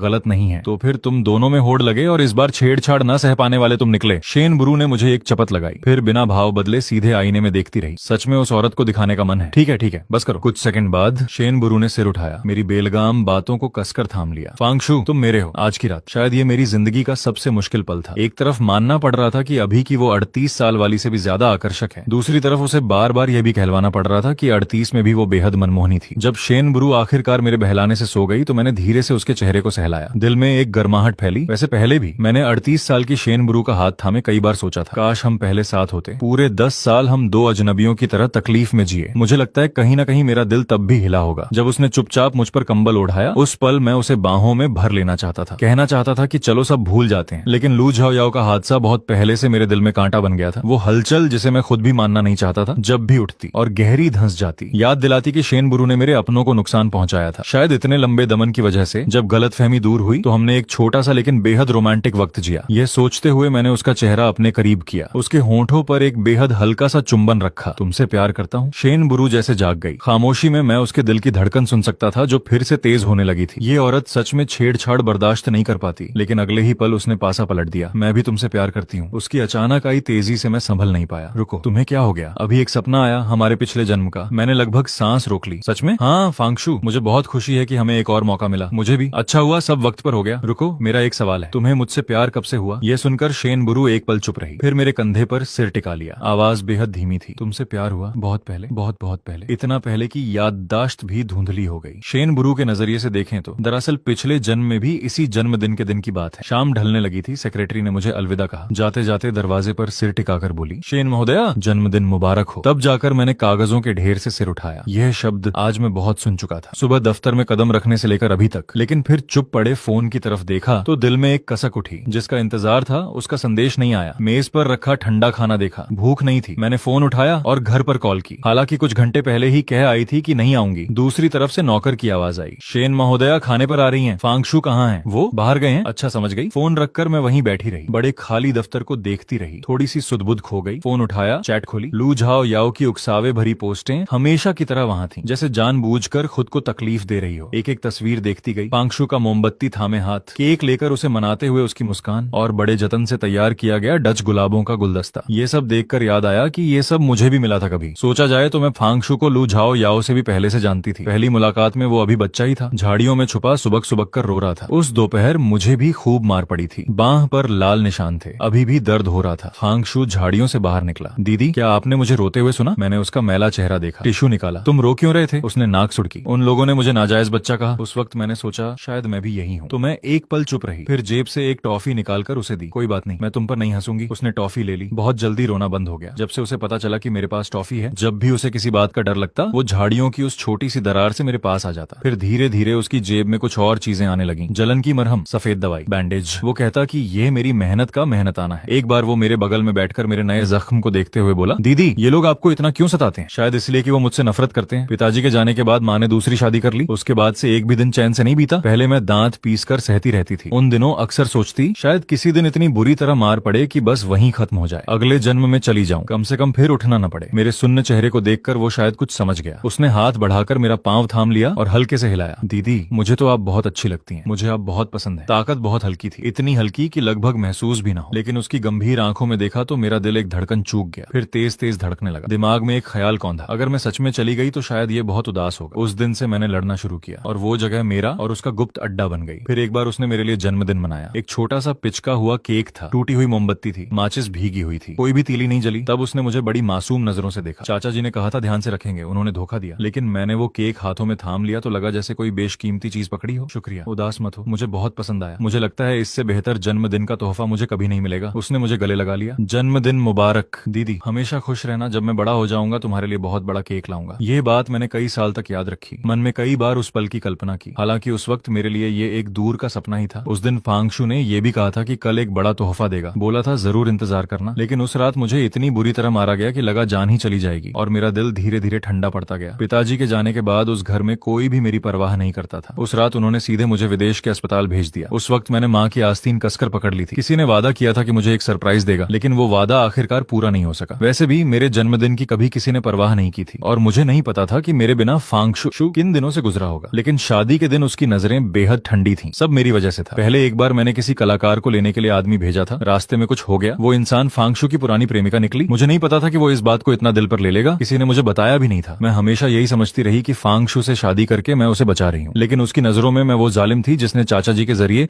उसे जबरदस्ती एक बुरी औरत से बांध दिया। सब गलत था, बिल्कुल गलत। फांगशु के दिल में पहले से कोई था, उसका नाम था लू झाओ याओ। लेकिन उस जन्मदिन के दिन मैं फिर भी अस्पताल गई। आज भी मेरा जन्मदिन है। उस बड़े केक और उस वादे को याद करके एक बार और कोशिश करना चाहती थी और जैसा सोचा था वैसा ही हुआ। फांगशु मुझसे ऐसे बचता था जैसे मैं कोई बीमारी हूँ। बात करते हुए एक बार भी मेरी तरफ नहीं देखा। इसीलिए हम तलाक ले लेते हैं वाली बात गले में ही अटकी रह गई, निकल नहीं पाई। मैंने खुद को बहुत सारे बहाने दिए। वो बड़ा केक जो उसने वादा किया था अभी तक नहीं लाया। उसके याद करने और वादा पूरा करने का इंतजार करूंगी, फिर छोड़ूंगी। लेकिन इंतजार करती रही, कभी नहीं आया। मैं और फांगशु एक छत के नीचे रहते थे, लेकिन दो अजनबियों की तरह। उसे पता था कि वो मुझसे नफरत करता है, इसीलिए घर कम ही जाती थी। एक दिन बाहर बारिश हो रही थी। अचानक फोन की स्क्रीन पर फांगशु के दो शब्द चमके। मुझे यकीन ही नहीं हुआ। जल्दी से फोन खोला, बारिश हो रही है, बस इतना। उस एक पल में मेरा वो दिल जो ठहरे पानी की तरह शांत था, अचानक जी उठा। मैं काफी देर रुकी, टाइप किया ठीक है, फिर मिटा दिया। तुम्हें पता है उसके बाद कोई जवाब नहीं आया, तो मुझे पछतावा होने लगा। क्या देर से जवाब दिया या साफ नहीं लिखा? मीटिंग में भी ध्यान नहीं लगा। काम के बाद घर लौटी तो गाड़ी नीचे खड़ी कर दी, लेकिन रुकी रही। थोड़ा और इंतजार करूं, जब फांगशु सो जाए तो लड़ाई नहीं होगी। मैं स्टीयरिंग पर सिर रख दिया। अनामिका पर चमकती अंगूठी रात के अंधेरे में झिलमिला रही थी और मेरा दिल बस भारी होता जा रहा था। काफी देर बाद दरवाजा खोलकर अंदर गई। आहट सुनकर कोई बाहर आया। फांगशु कहाँ है? साहब सोफे पर सो गए। मैंने नजर घुमाकर सोफे की तरफ देखा। वो इंतजार करते करते वहीं सो गया था, अभी तक सोफे पर है। क्यों? सुना है आपका जन्मदिन मनाना चाहते थे। बस यूं ही जिक्र किया, फिर इरादा बदल बदल लिया, लेकिन आपके लिए एक टुकड़ा काट कर रखा है। साहब ने खुद बनाया था, सोचा था कल सुबह दफ्तर में देंगे। मैंने केक की तरफ देखा जिसमें एक छोटा सा टुकड़ा कटा था। वो दिल जो ठंडा पड़ गया था फिर से गर्म हो गया। मुझे पता चल गया कि तलाक का जिक्र अब कभी नहीं होगा। फांग शू का जरा सा भी अच्छा व्यवहार मेरी सारी दीवारें गिराने के लिए काफी था। तभी सोफे से आवाज आई, मेरा पूरा बदन जम गया और फांग शू की नजरें अगले ही पल मेरी तरफ घूम गईं। मुझे देखते ही वो रुक गया। शेन महोदया अभी आई? खाना नहीं खाया होगा, मेज पर केक है, संयोग से मैंने ज्यादा बना लिया, खत्म नहीं होगा। केक बहुत मीठा है, मुझे पसंद नहीं। जैसी मर्जी, ये कहकर वो कमरे में चले गए। दरवाजा जोर से बंद किया और अंदर से बंद कर लिया। शेन महोदया देखिए, मैंने चुपचाप एक सांस ली। एक टुकड़ा काटो, मैं खाकर चली जाऊंगी। दरअसल मुझे केक पर लगे फल पसंद नहीं थे, लेकिन ये फांग शू तने ने खुद बनाया था, तो आंखें बंद करके निकल गई। 2 टुकड़े खाने के बाद मैं उठने लगी। नौकर ने झट से एक डिब्बा निकाला, बाकी सारा केक उसमें रखकर मेरे हाथ में थमा दिया। मैं मना करना चाहती थी। आप ले जाइए, शेन महोदया का ही घर है और सब आपकी पसंद का है। साहब बहुत खुश होंगे। मुझे लगा शायद इसी तरह जीते रहना भी बुरा नहीं, कम से कम एक घर तो था। कई जान पहचान वालों ने समझाया भी था, कहा था जबरदस्ती नहीं चलती, तलाक लो और कोई ऐसा ढूंढो जो प्यार करे। लेकिन फांग शू अभी भी शादी की अंगूठी पहनता था, कभी बाहर रात नहीं बिताई, बस मेरे साथ थोड़ा और करीब नहीं हो पाता था। आखिरकार मैं वही थी जिसने उसकी पुरानी प्रेमिका को नुकसान पहुंचाया था, और उस पर तलाकशुदा का ठप्पा लगाना ठीक नहीं लगता था। तो मैं इसी तरह दुख में खुशी ढूंढती रही, लेकिन आजकल लगातार थकान सी महसूस होती थी। उस दिन मीटिंग के बाद फोन उठाया तो फांग शू की एक मिस्ड कॉल थी। वापस कॉल किया। फांग शू ने कहा कुछ नहीं हुआ, लेकिन मन नहीं माना, इसलिए नौकर को फोन किया। साहब को थोड़ी देर पहले पेट में दर्द हुआ था, लेकिन डॉक्टर आ गए थे, अब काफी ठीक है। फिर नौकर धीरे धीरे बुदबुदाया, फांग साहब आजकल दोस्तों के साथ स्टूडियो खोलने में लगे हैं, दबाव बहुत है, मूड भी ठीक नहीं। डॉक्टर ने कहा तनाव से गैस्ट्राइटिस हो गया है, भावनाओं को संभालना होगा। मैं बहुत सोचती रही। मैं उसे आर्थिक सुकून दे सकती थी, जो भी चाहे खरीद सकती थी, लेकिन सिर्फ एक चीज नहीं दे सकती थी, भावनात्मक गर्माहट। कई लोगों से राय मांगी, आखिर में सेक्रेटरी ने सुझाया कि एक छोटा कुत्ता गिफ्ट करके देखो। तो मैं बहुत ढूंढने के बाद एक सफेद रंग का छोटा सा पिल्ला चुन लाई। मुझे लगा वो बचपन के फांग शू जैसा है, शांत, आज्ञाकारी और लोगों से चिपकने वाला। जीभ निकालकर गोद में लेटना भी पसंद था उसे। मुझे सहज ही लगा कि फांग शू को जरूर पसंद आएगा, और वाकई उसी दिन नौकर ने फोन करके बताया, साहब पूरी दोपहर उसके साथ खेलते रहे, खाना और बिस्तर भी खरीद लाए, उसके लिए तौलिया बांधना भी सीखा, बहुत खुश लग रहे थे। आपको ही उनकी समझ है। साथ ही लू झाओ याओ की पोस्टें भी कई दिनों से नहीं आई थी। मुझे लगा उस छोटे पिल्ले ने फांग शू का सारा ध्यान खींच लिया। सच में एक अच्छा पिल्ला था। एक देर रात किसी दावत के बाद न जाने कैसे मेरे कदम घर की तरफ मुड़ गए। दरअसल आज की दावत में सब शादीशुदा थे। पूरी शाम उन सबके फोन बजते रहे। मुंह से भले ही परेशान होने का नाटक करते रहे, लेकिन चेहरे पर खुशी छुपाए नहीं छुपती थी। उन्हें देखते हुए मैंने सोचा, मेरा भी तो पति है, घर क्यों नहीं जा सकती। तो लड़खड़ाते कदमों से दरवाजा खोला और अंधेरे में ही आगे बढ़ती रही। पहले कभी कभी रात यहाँ बिताती थी, लेकिन फांग शू को जगाने से डरती थी, सोफे पर सो जाती थी। लेकिन इस बार जाने पहचाने रास्ते पर चलते हुए अचानक कोई चीज ठोकर से गिर गई। उसके बाद छोटे छोटे पंजों की आवाज, बत्ती जल गई। फांग शू नींद में डूबे उनींदी आंखों से पजामा पहने कमरे के दरवाजे पर खड़े थे, और वो छोटा पिल्ला जैसे चुगली कर रहा हो भौंकते हुए दौड़ता आया। बस मैं वहीं खड़ी रह गई। ऊंची एड़ी के जूते कालीन में धंसे हुए, टखने पर अभी भी कुछ उलझा था, ऊन के धागों का एक उलझा हुआ गोला। साफ था कि यह फांग शू की कृति थी। मेरी बेध्यानी में ठोकर से गिर गया था। जानती थी कि गलती हुई, सिर झुका लिया, कुछ नहीं बोली। पहले फांग शू ने ही हरकत की। उसने भौहें उठाई, पिल्ले को परे धकेला और आगे बढ़ा। घर आई तो बताया क्यों नहीं। मैं फौरन पीछे हट गई। मत आओ पास, नहाई नहीं हूँ, शराब की बू आ रही है। फांग शू ने परवाह नहीं की। पांव उठाओ, मैं बस उसे करने देती रही। फांग शू कालीन पर घुटने टेक कर बैठ गया। धीरे धीरे मेरे पांव से ऊन के धागे सुलझाने लगा। फिर सामान समेटा। उसके बाद वापस बैठक में आया, साथ में एक गर्म पानी का गिलास और हैंगओवर की दवाई लेकर। अभी भी तकलीफ है? शुक्रिया, थोड़ी देर में चली जाऊंगी। जरूरत नहीं, मैंने जगह बना दी है, यहीं सो जाओ। बाथरूम जाओ तो सावधान रहना, उसे फिर से मत गिराना। बात खत्म होते ही पिल्ले ने भी 2 बार भौंक कर साथ दिया। फांग शू ने उसे खींचा, सिर पर हल्की थपकी दी नाराजगी के साथ। भौंको मत, माँ को सोना है। यह सुनकर मेरा दिल एक धड़कन चूक गया। मैं उसकी माँ थी, और कुछ दिन पहले ही मैंने फांग शू को खुद को उसका बाप कहते सुना था। तो आधी रात को मैं कालीन पर पालथी मारकर बैठ गई। उसके लिए ऊनी स्कार्फ बुनने की तैयारी करने लगी। पिल्ला पहले तो राजी नहीं था, फिर खेलते खेलते नींद आ गई और मेरे बगल में लेट गया। मैं लैपटॉप पर बुनाई के वीडियो देखती रही, धीरे धीरे बुनती रही, पिल्ले को थपथपाती रही, खुद से बुदबुदाती रही, माँ तुम्हारे लिए स्कार्फ बुन रही है, फिर ठंड नहीं लगेगी। आवाज सुनकर फांग शू फिर बाहर आया। यह नजारा देखकर उसे हंसी आ गई। उसके बाद क्या हुआ मुझे याद नहीं, क्योंकि उस शर्मनाक रात के बाद मैं कई दिन घर नहीं गई। मैंने और फांग शू ने चुपचाप एक समझौता कर लिया। किसी ने उस रात का जिक्र नहीं किया। बस मुझे महसूस होने लगा कि फांग शू का मेरे प्रति रवैया थोड़ा बदल गया था। अब हर हफ्ते एक बार फोन करने लगा था, जैसे कि याद दिलाता कि कुत्ते को सैर कराना या उसके साथ खेलना। मैं बहुत संतुष्ट थी, लगता था यही काफी है। लेकिन आगे की जिंदगी ने बताया कि इससे भी बेहतर हो सकता था। फांग परिवार के चाचा जी एक बार नशे में सच उगल बैठे। फांग शू भी वहां था। वो हादसा जिसे सब दुर्भाग्य समझते थे, दरअसल चाचा जी की साजिश थी। ये शादी के 9वें साल में हुआ। उस रात फांग परिवार के घर से निकलकर फांग शू सड़क किनारे बैठ गया और रोने लगा। रोते रोते बहुत बार माफी मांगी, तलाक लेने की भी बात कही। थककर जब रोना बंद हुआ तब हम साथ घर लौटे। गाड़ी में फांग शू खिड़की के बाहर देखता रहा। मैं उसका चेहरा देखती रही। दिल सुन्न हो गया था। फांग शू को सब पता चल गया था। तो क्या वो सोच बदलेगा या फिर भी तलाक पर अड़ा रहेगा? खैर, अगर सच में तलाक होना है तो होने दो, 10 साल तो साथ रहे, मैं संतुष्ट हूँ। अगर वो अड़ा रहा तो भी। आधी रात को एक हल्का सा चुंबन मिला। पलकें बहुत संवेदनशील है मेरी। मैंने अचानक आंखें खोली। सामने था फांगशु का घबराया हुआ चेहरा, रंगे हाथ पकड़ा गया था। उसे भागते देख मैंने उसका हाथ कसकर पकड़ लिया। इस तरह बिना कुछ कहे मत जाओ, साफ बताओ। वो काफी देर छटपटाता रहा, निकल नहीं पाया। फिर कमजोर सी आवाज में बोला, अगर मैं कहूँ कि मुझे तुमसे अच्छा लगता है तो क्या तुम सोचोगी कि मैं झूठ बोल रहा हूँ? क्या मैं बहुत घिनौना लगूंगा? ये सुनते ही मेरा दिमाग भन्ना गया, लगा जैसे सपना है। नहीं, बिल्कुल नहीं। अगर तुम्हें मुझसे अच्छा लगता है तो मैं खुशी से पागल हो जाऊंगी। बस इसके आगे मैं बोल नहीं पाई। हम दोनों हिले नहीं, एक दूसरे को बस देखते रहे 10-15 सेकंड, और फिर जो हुआ वो किसी के काबू में नहीं रहा। फांगशु ने मुझे सोफे पर लिटा दिया, फिर कसकर बाहों में भर लिया। एक एक चुंबन मेरे माथे पर, गालों पर और होंठों पर रखता गया। मैंने भी वो बातें कह दी जो 10 साल से दिल की गहराई में छुपाई थी। फांगशु, क्या तुम मुझसे प्यार करते हो ना? प्लीज करो मुझसे प्यार, जैसे अभी हो, हमेशा ऐसे ही रहो। अगली सुबह कमरे में आंख खुली तो लगा कोई सुंदर सा सपना था। जब तक कान के पास एक जानी पहचानी आवाज नहीं आई, सिर घुमाया तो एहसास हुआ सपना नहीं था। फांगशु की बाह धीरे से मेरा सिर थामे थी। सांसें बिल्कुल पास से आ रही थी। यकीन नहीं हो रहा था। काफी देर उसे देखती रही, फिर हाथ बढ़ाया। उसके बालों की वो लटें जो उसके नीचे दब गई थी धीरे से हटाने लगी, लेकिन इतने में वो जाग गया। जैसे ही हमारी नजरें मिली, न जाने क्यों रात का सारा मंजर आंखों के सामने चमक गया। दिमाग ने काम करना बंद कर दिया और मैं झट से रजाई के अंदर घुस गई। फिलहाल फांगशु की आंखों का सामना करने की हिम्मत नहीं थी। फिर मैंने चुपके से रजाई के बाहर छोटी उंगली निकाली। थोड़ी देर बाद नाश्ता साथ करोगे? उस साल मेरी उम्र थी 38। बचपन से लेकर अधेड़ उम्र तक मैंने कड़वे अकेले इंतजार के दिन बिताए। फांगशु का इंतजार करते करते, इसीलिए बाद में जब आग की लपटें थीं मैं पीछे नहीं हटी। उसके पास रहने की ठान ली, क्योंकि मैं नहीं चाहती थी कि बची हुई जिंदगी भी फांगशु के बिना घुट घुट कर गुजरे। वो बहुत तकलीफ देह होता। आखिरी पल में मैंने फांगशु को कसकर थाम लिया। दिल में बस एक ही ख्याल था, काश अगले जन्म में हम पहले मिलें। पिछले जन्म में फांगशु के हिस्से में बहुत पछतावा था। अच्छा हुआ इस जन्म में मैंने शेनबुरु से किया वो वादा निभाया। हमारी खुशियों की कहानी 10 साल पहले शुरू हो गई। शादी के एक दिन बाद सुनहरे समुद्र तट पर मैंने धूप का चश्मा लगाया, नारियल पानी हाथ में लिए लंबी कुर्सी पर बेसुध पड़ा था। पूरे आधे घंटे वहां लेटा रहा। बगल वाली मेज पर बैठे कॉलेज के लड़कों की बातचीत का विषय हमेशा उस औरत के इर्द गिर्द घूमती रही जो समुद्र किनारे सीपियां बीन रही थी। यार, उसके हाथ की घड़ी देखी? बहुत महंगी है। दिल आ गया, बताओ उसे कैसा लड़का पसंद होगा? मैं लेटे लेटे सुनता रहा। अनजाने में उनकी बातचीत में घुस गया। उसे सुंदर लड़के पसंद है। सब चौंक गए, मुझे हैरानी से घूरने लगे। कैसे सुंदर? अच्छे बदन वाले, मीठी जुबान वाले। लड़कों ने एक दूसरे को देखा, फिर एक की तरफ इशारा किया, तू जाकर पूछ। ये सुनकर मैंने नारियल पानी का एक घूंट लिया और रख दिया। ठीक है, लेकिन अगर काम बना तो वो मेरी है। बिल्कुल, जा भाई जा। तो मैंने उस घुंघराले बालों वाले को शेनबुरु के सामने जाते देखा। हेलो सुंदरी। शाम की धूप में शेनबुरु की नजरें जो सीपियां ढूंढ रही थीं, मुझे देखते ही मेरी तरफ मुड़ गईं। मैंने उसे कुछ सेकंड देखा, फिर दूर खड़े लड़कों की तरफ इशारा किया। उन्होंने पूछने भेजा है कि तुम्हें कैसा लड़का पसंद है? तुम जैसा, मुझ जैसा। इतनी सीधी बात। तो ठीक है, क्या मैं आज रात तुम्हारे साथ खाना खा सकता हूँ? शेनबुरु के हाथ में अभी भी सीपी थी। नजरें मिली, वो मुस्कुराई। बिल्कुल, इतनी आसानी से? बस कुछ ही बातें हुई थीं। समझ आया, उसे सीधे और तेज तरीके वाले पसंद है। शेनबुरु को थोड़ी दूर ले जाने के बाद मैंने बाल्टी में झांका। लाल सीपियां हैं? हाँ, बहुत सारी। मैंने नीचे झुककर देखा, पूरी बाल्टी भरी थी। सुबह बस यूं ही जिक्र किया था और शेनबुरु ने इतनी सारी बीन ली। मैंने उसके दोनों हाथ उठाए, ध्यान से रेत झाड़ी, फिर धीरे से फूंक मारी। अगली बार मत बीनना, इस तरह देखूं तो लगेगा सच में शौक है तुम्हें। कोई बात नहीं, मुझे पसंद है। शेनबुरु, मैंने क्या कहा था? उसकी फितरत बहुत अच्छी थी, इसलिए मैंने उसके लिए एक नियम बनाया था, पसंद ना हो तो पसंद नहीं कहना है। चाहे मुझे कितना भी अच्छा लगे, मना करना आना चाहिए। ये सुनकर शेनबुरु एक पल रुकी। ठीक है, अगली बार नहीं बीनूंगी। अब मेरा गुस्सा पूरी तरह ठंडा हो गया। उम्र के फर्क की वजह से शेनबुरु हमेशा मुझे बहुत सहती और माफ करती रही, लेकिन मैं भी उसके लिए कुछ करना चाहता था। काफी वक्त से चुपके चुपके देखता रहा था। मुझे एहसास हुआ कि वो बस मुझे ही पसंद करती है। इसलिए मैंने एक बहुत शातिर योजना सोची। आज रात आजमाकर देखनी थी। रात के खाने की जगह मैंने एक प्राइवेट छत चुनी। खाना परोसने के बाद वेटर चले गए। छत पर बस हम दोनों थे। पहले मैं शेनबुरु के सामने बैठा, लेकिन सामने से देखते देखते मन नहीं भरा। उठकर उसके बगल में जा बैठा, बड़े ध्यान से उसका प्रोफाइल देखने लगा। तुम्हें गर्मी लग रही है? मुझे तो नहीं लग रही। मुझे बस डर है कि मैं इतना पास बैठ गया हूँ कि तुम्हें गर्मी लगने लगे। देखो, तुम्हारा चेहरा लाल हो गया। सच में गर्मी लग रही है? फिर मैंने खुद ही पंखा उठाया और उसकी तरफ हवा करने लगा। इस बीच शेनबुरु को मेरी इस बेतुकी हरकत से थोड़ी सी आदत हो गई थी। उसने मुझे एक नजर से देखा, फिर चाकू कांटा उठाया, सीधे आगे देखते हुए बोली, फांगशु, खाना ठंडा हो जाएगा। अरे, तुमने खाने को कहा था ना? खाते हैं, मुझे भी भूख लगी है। ये कहते हुए मैंने जानबूझकर शेनबुरु का नींबू पानी का गिलास उठाया, एक घूंट पिया, फिर उसके हाथ से चाकू कांटा ले लिया। उसका स्टेक काटने लगा। मैं काटता हूँ? वो बिल्कुल नहीं हिली। मैं काटते हुए अंदर ही अंदर दांत पीसता रहा। बड़ी सहन शक्ति है इसमें। कटा हुआ स्टेक उसके सामने रख दिया और उसे टकटकी लगाकर देखने लगा। शेनबुरु ने हाथ रोक लिया। अगले ही पल उसने मेरे गाल पर एक हल्का सा चुंबन दिया। ठीक है, अब खाना खाएंगे? मैंने थोड़े संतुष्ट भाव से सिर हिलाया, लेकिन अभी भी काफी नहीं था। जब तक इस जगह का पूरा फायदा न उठा लूं कैसे जाऊं? तो मैंने भौहें सिकोड़ ली। मेरे चेहरे पर कुछ है? शेनबुरु फौरन ध्यान देने लगी, पास आकर मेरे चेहरे को ध्यान से देखने लगी। कहाँ, क्या हुआ? मैंने मौका देखकर और करीब सरक गया। उससे बिल्कुल सट गया, फिर बातों की झड़ी लगा दी। थोड़ी देर बाद तुम देखकर बताओ। मैं खुद नहीं देख सकता। तुम बताओगी तभी पता चलेगा। मुझे बस तुम्हारे मुंह पर भरोसा है। और तुम फूंक भी मारो, बस एक बार फूंक मारोगी तो मैं वादा करता हूँ बहुत अच्छा लगेगा। दर्द फौरन गायब हो जाएगा। शेनबुरु मुझे बोलते बोलते सुनती रही, फिर चुप हो गई। सच तो ये था कि आज पूरे दिन में लगभग धूप से बचता रहा था, लेकिन मैं छोड़ने वाला नहीं था। तो शेनबुरु ने बेबस होकर हार मान ली। मेरा चेहरा जो उसके गले में छुपा था उसे बाहर निकाला, दोनों हाथों से थामकर ध्यान से देखने लगी। एक हाथ से मेरा सिर संभाला, दूसरा हाथ जेब में गया, फिर उसने एक छोटी सी क्रीम की ट्यूब निकाली। संयोग से जेब में रिकवरी क्रीम थी। हिलना मत, थोड़ी सी लगा देती हूँ, ये कहकर उसने थोड़ी सी क्रीम निकाली और उसके साथ हमारी समझदारी भी कहीं गिर गई। सब कुछ बहुत आसानी से आगे बढ़ गया। मैंने हंसी दबाई। खाना तो अभी बाकी है, तुम भी ऐसी हो, खाना भी नहीं खाया, तुमने खुद ही नहीं खाया, साफ है तुमने मुझे पहले छेड़ा। मैंने शेनबुरु को उठा लिया। मैंने नहीं, तुम्हारी सोच गंदी है, मुझ पर इल्जाम मत लगाओ। कमरे में पहुंचने तक मैं शेनबुरु को छेड़ता रहा। अगर तुम्हारे पास कोई काम नहीं है तो मैं खाना खाने जाता हूँ। रात का खाना खाकर किसी से कैरम खेलने का वादा किया है, शायद आज रात वापस ना आऊं। बात पूरी भी नहीं हुई थी कि उसने मुझे बिस्तर पर दबा दिया। शेनबुरु की आंखों के कोने हल्के गुलाबी थे, झुककर मेरी तरफ आई। आज रात तुम कहीं नहीं जाओगे? किस हक से रोक रही हो? मैं नहीं जाना चाहता, मैं घर में बंद नहीं रहना चाहता, मुझे तुम चाहिए। तब मैं जोर से हंस पड़ा। ठीक है, वैसे भी तुम्हारा तोहफा हूँ मैं, जैसे चाहो। फांगशु, तुम हद से बाहर जा रहे हो। पसंद नहीं? पसंद है, बहुत पसंद है, बेहद पसंद है। मैंने उसके होंठों पर चुंबन दिया। धीरे से वो बातें कहीं जो दिल की गहराई में छुपी थी। मुझे तुम्हारी परवाह है, इसलिए अपनी बात कहना सीखो, शायद जो तुम मांगो वो मैं कर भी सकूं। उसी पल शेनबुरु की आंखें अचानक भर आईं। वो और करीब आकर मुझसे लिपट गई। मुझे लगा जैसे पूरी दुनिया यहीं सिमट आई हो। यही वो जगह थी जहां मेरी आत्मा को सच्चा ठिकाना मिला था।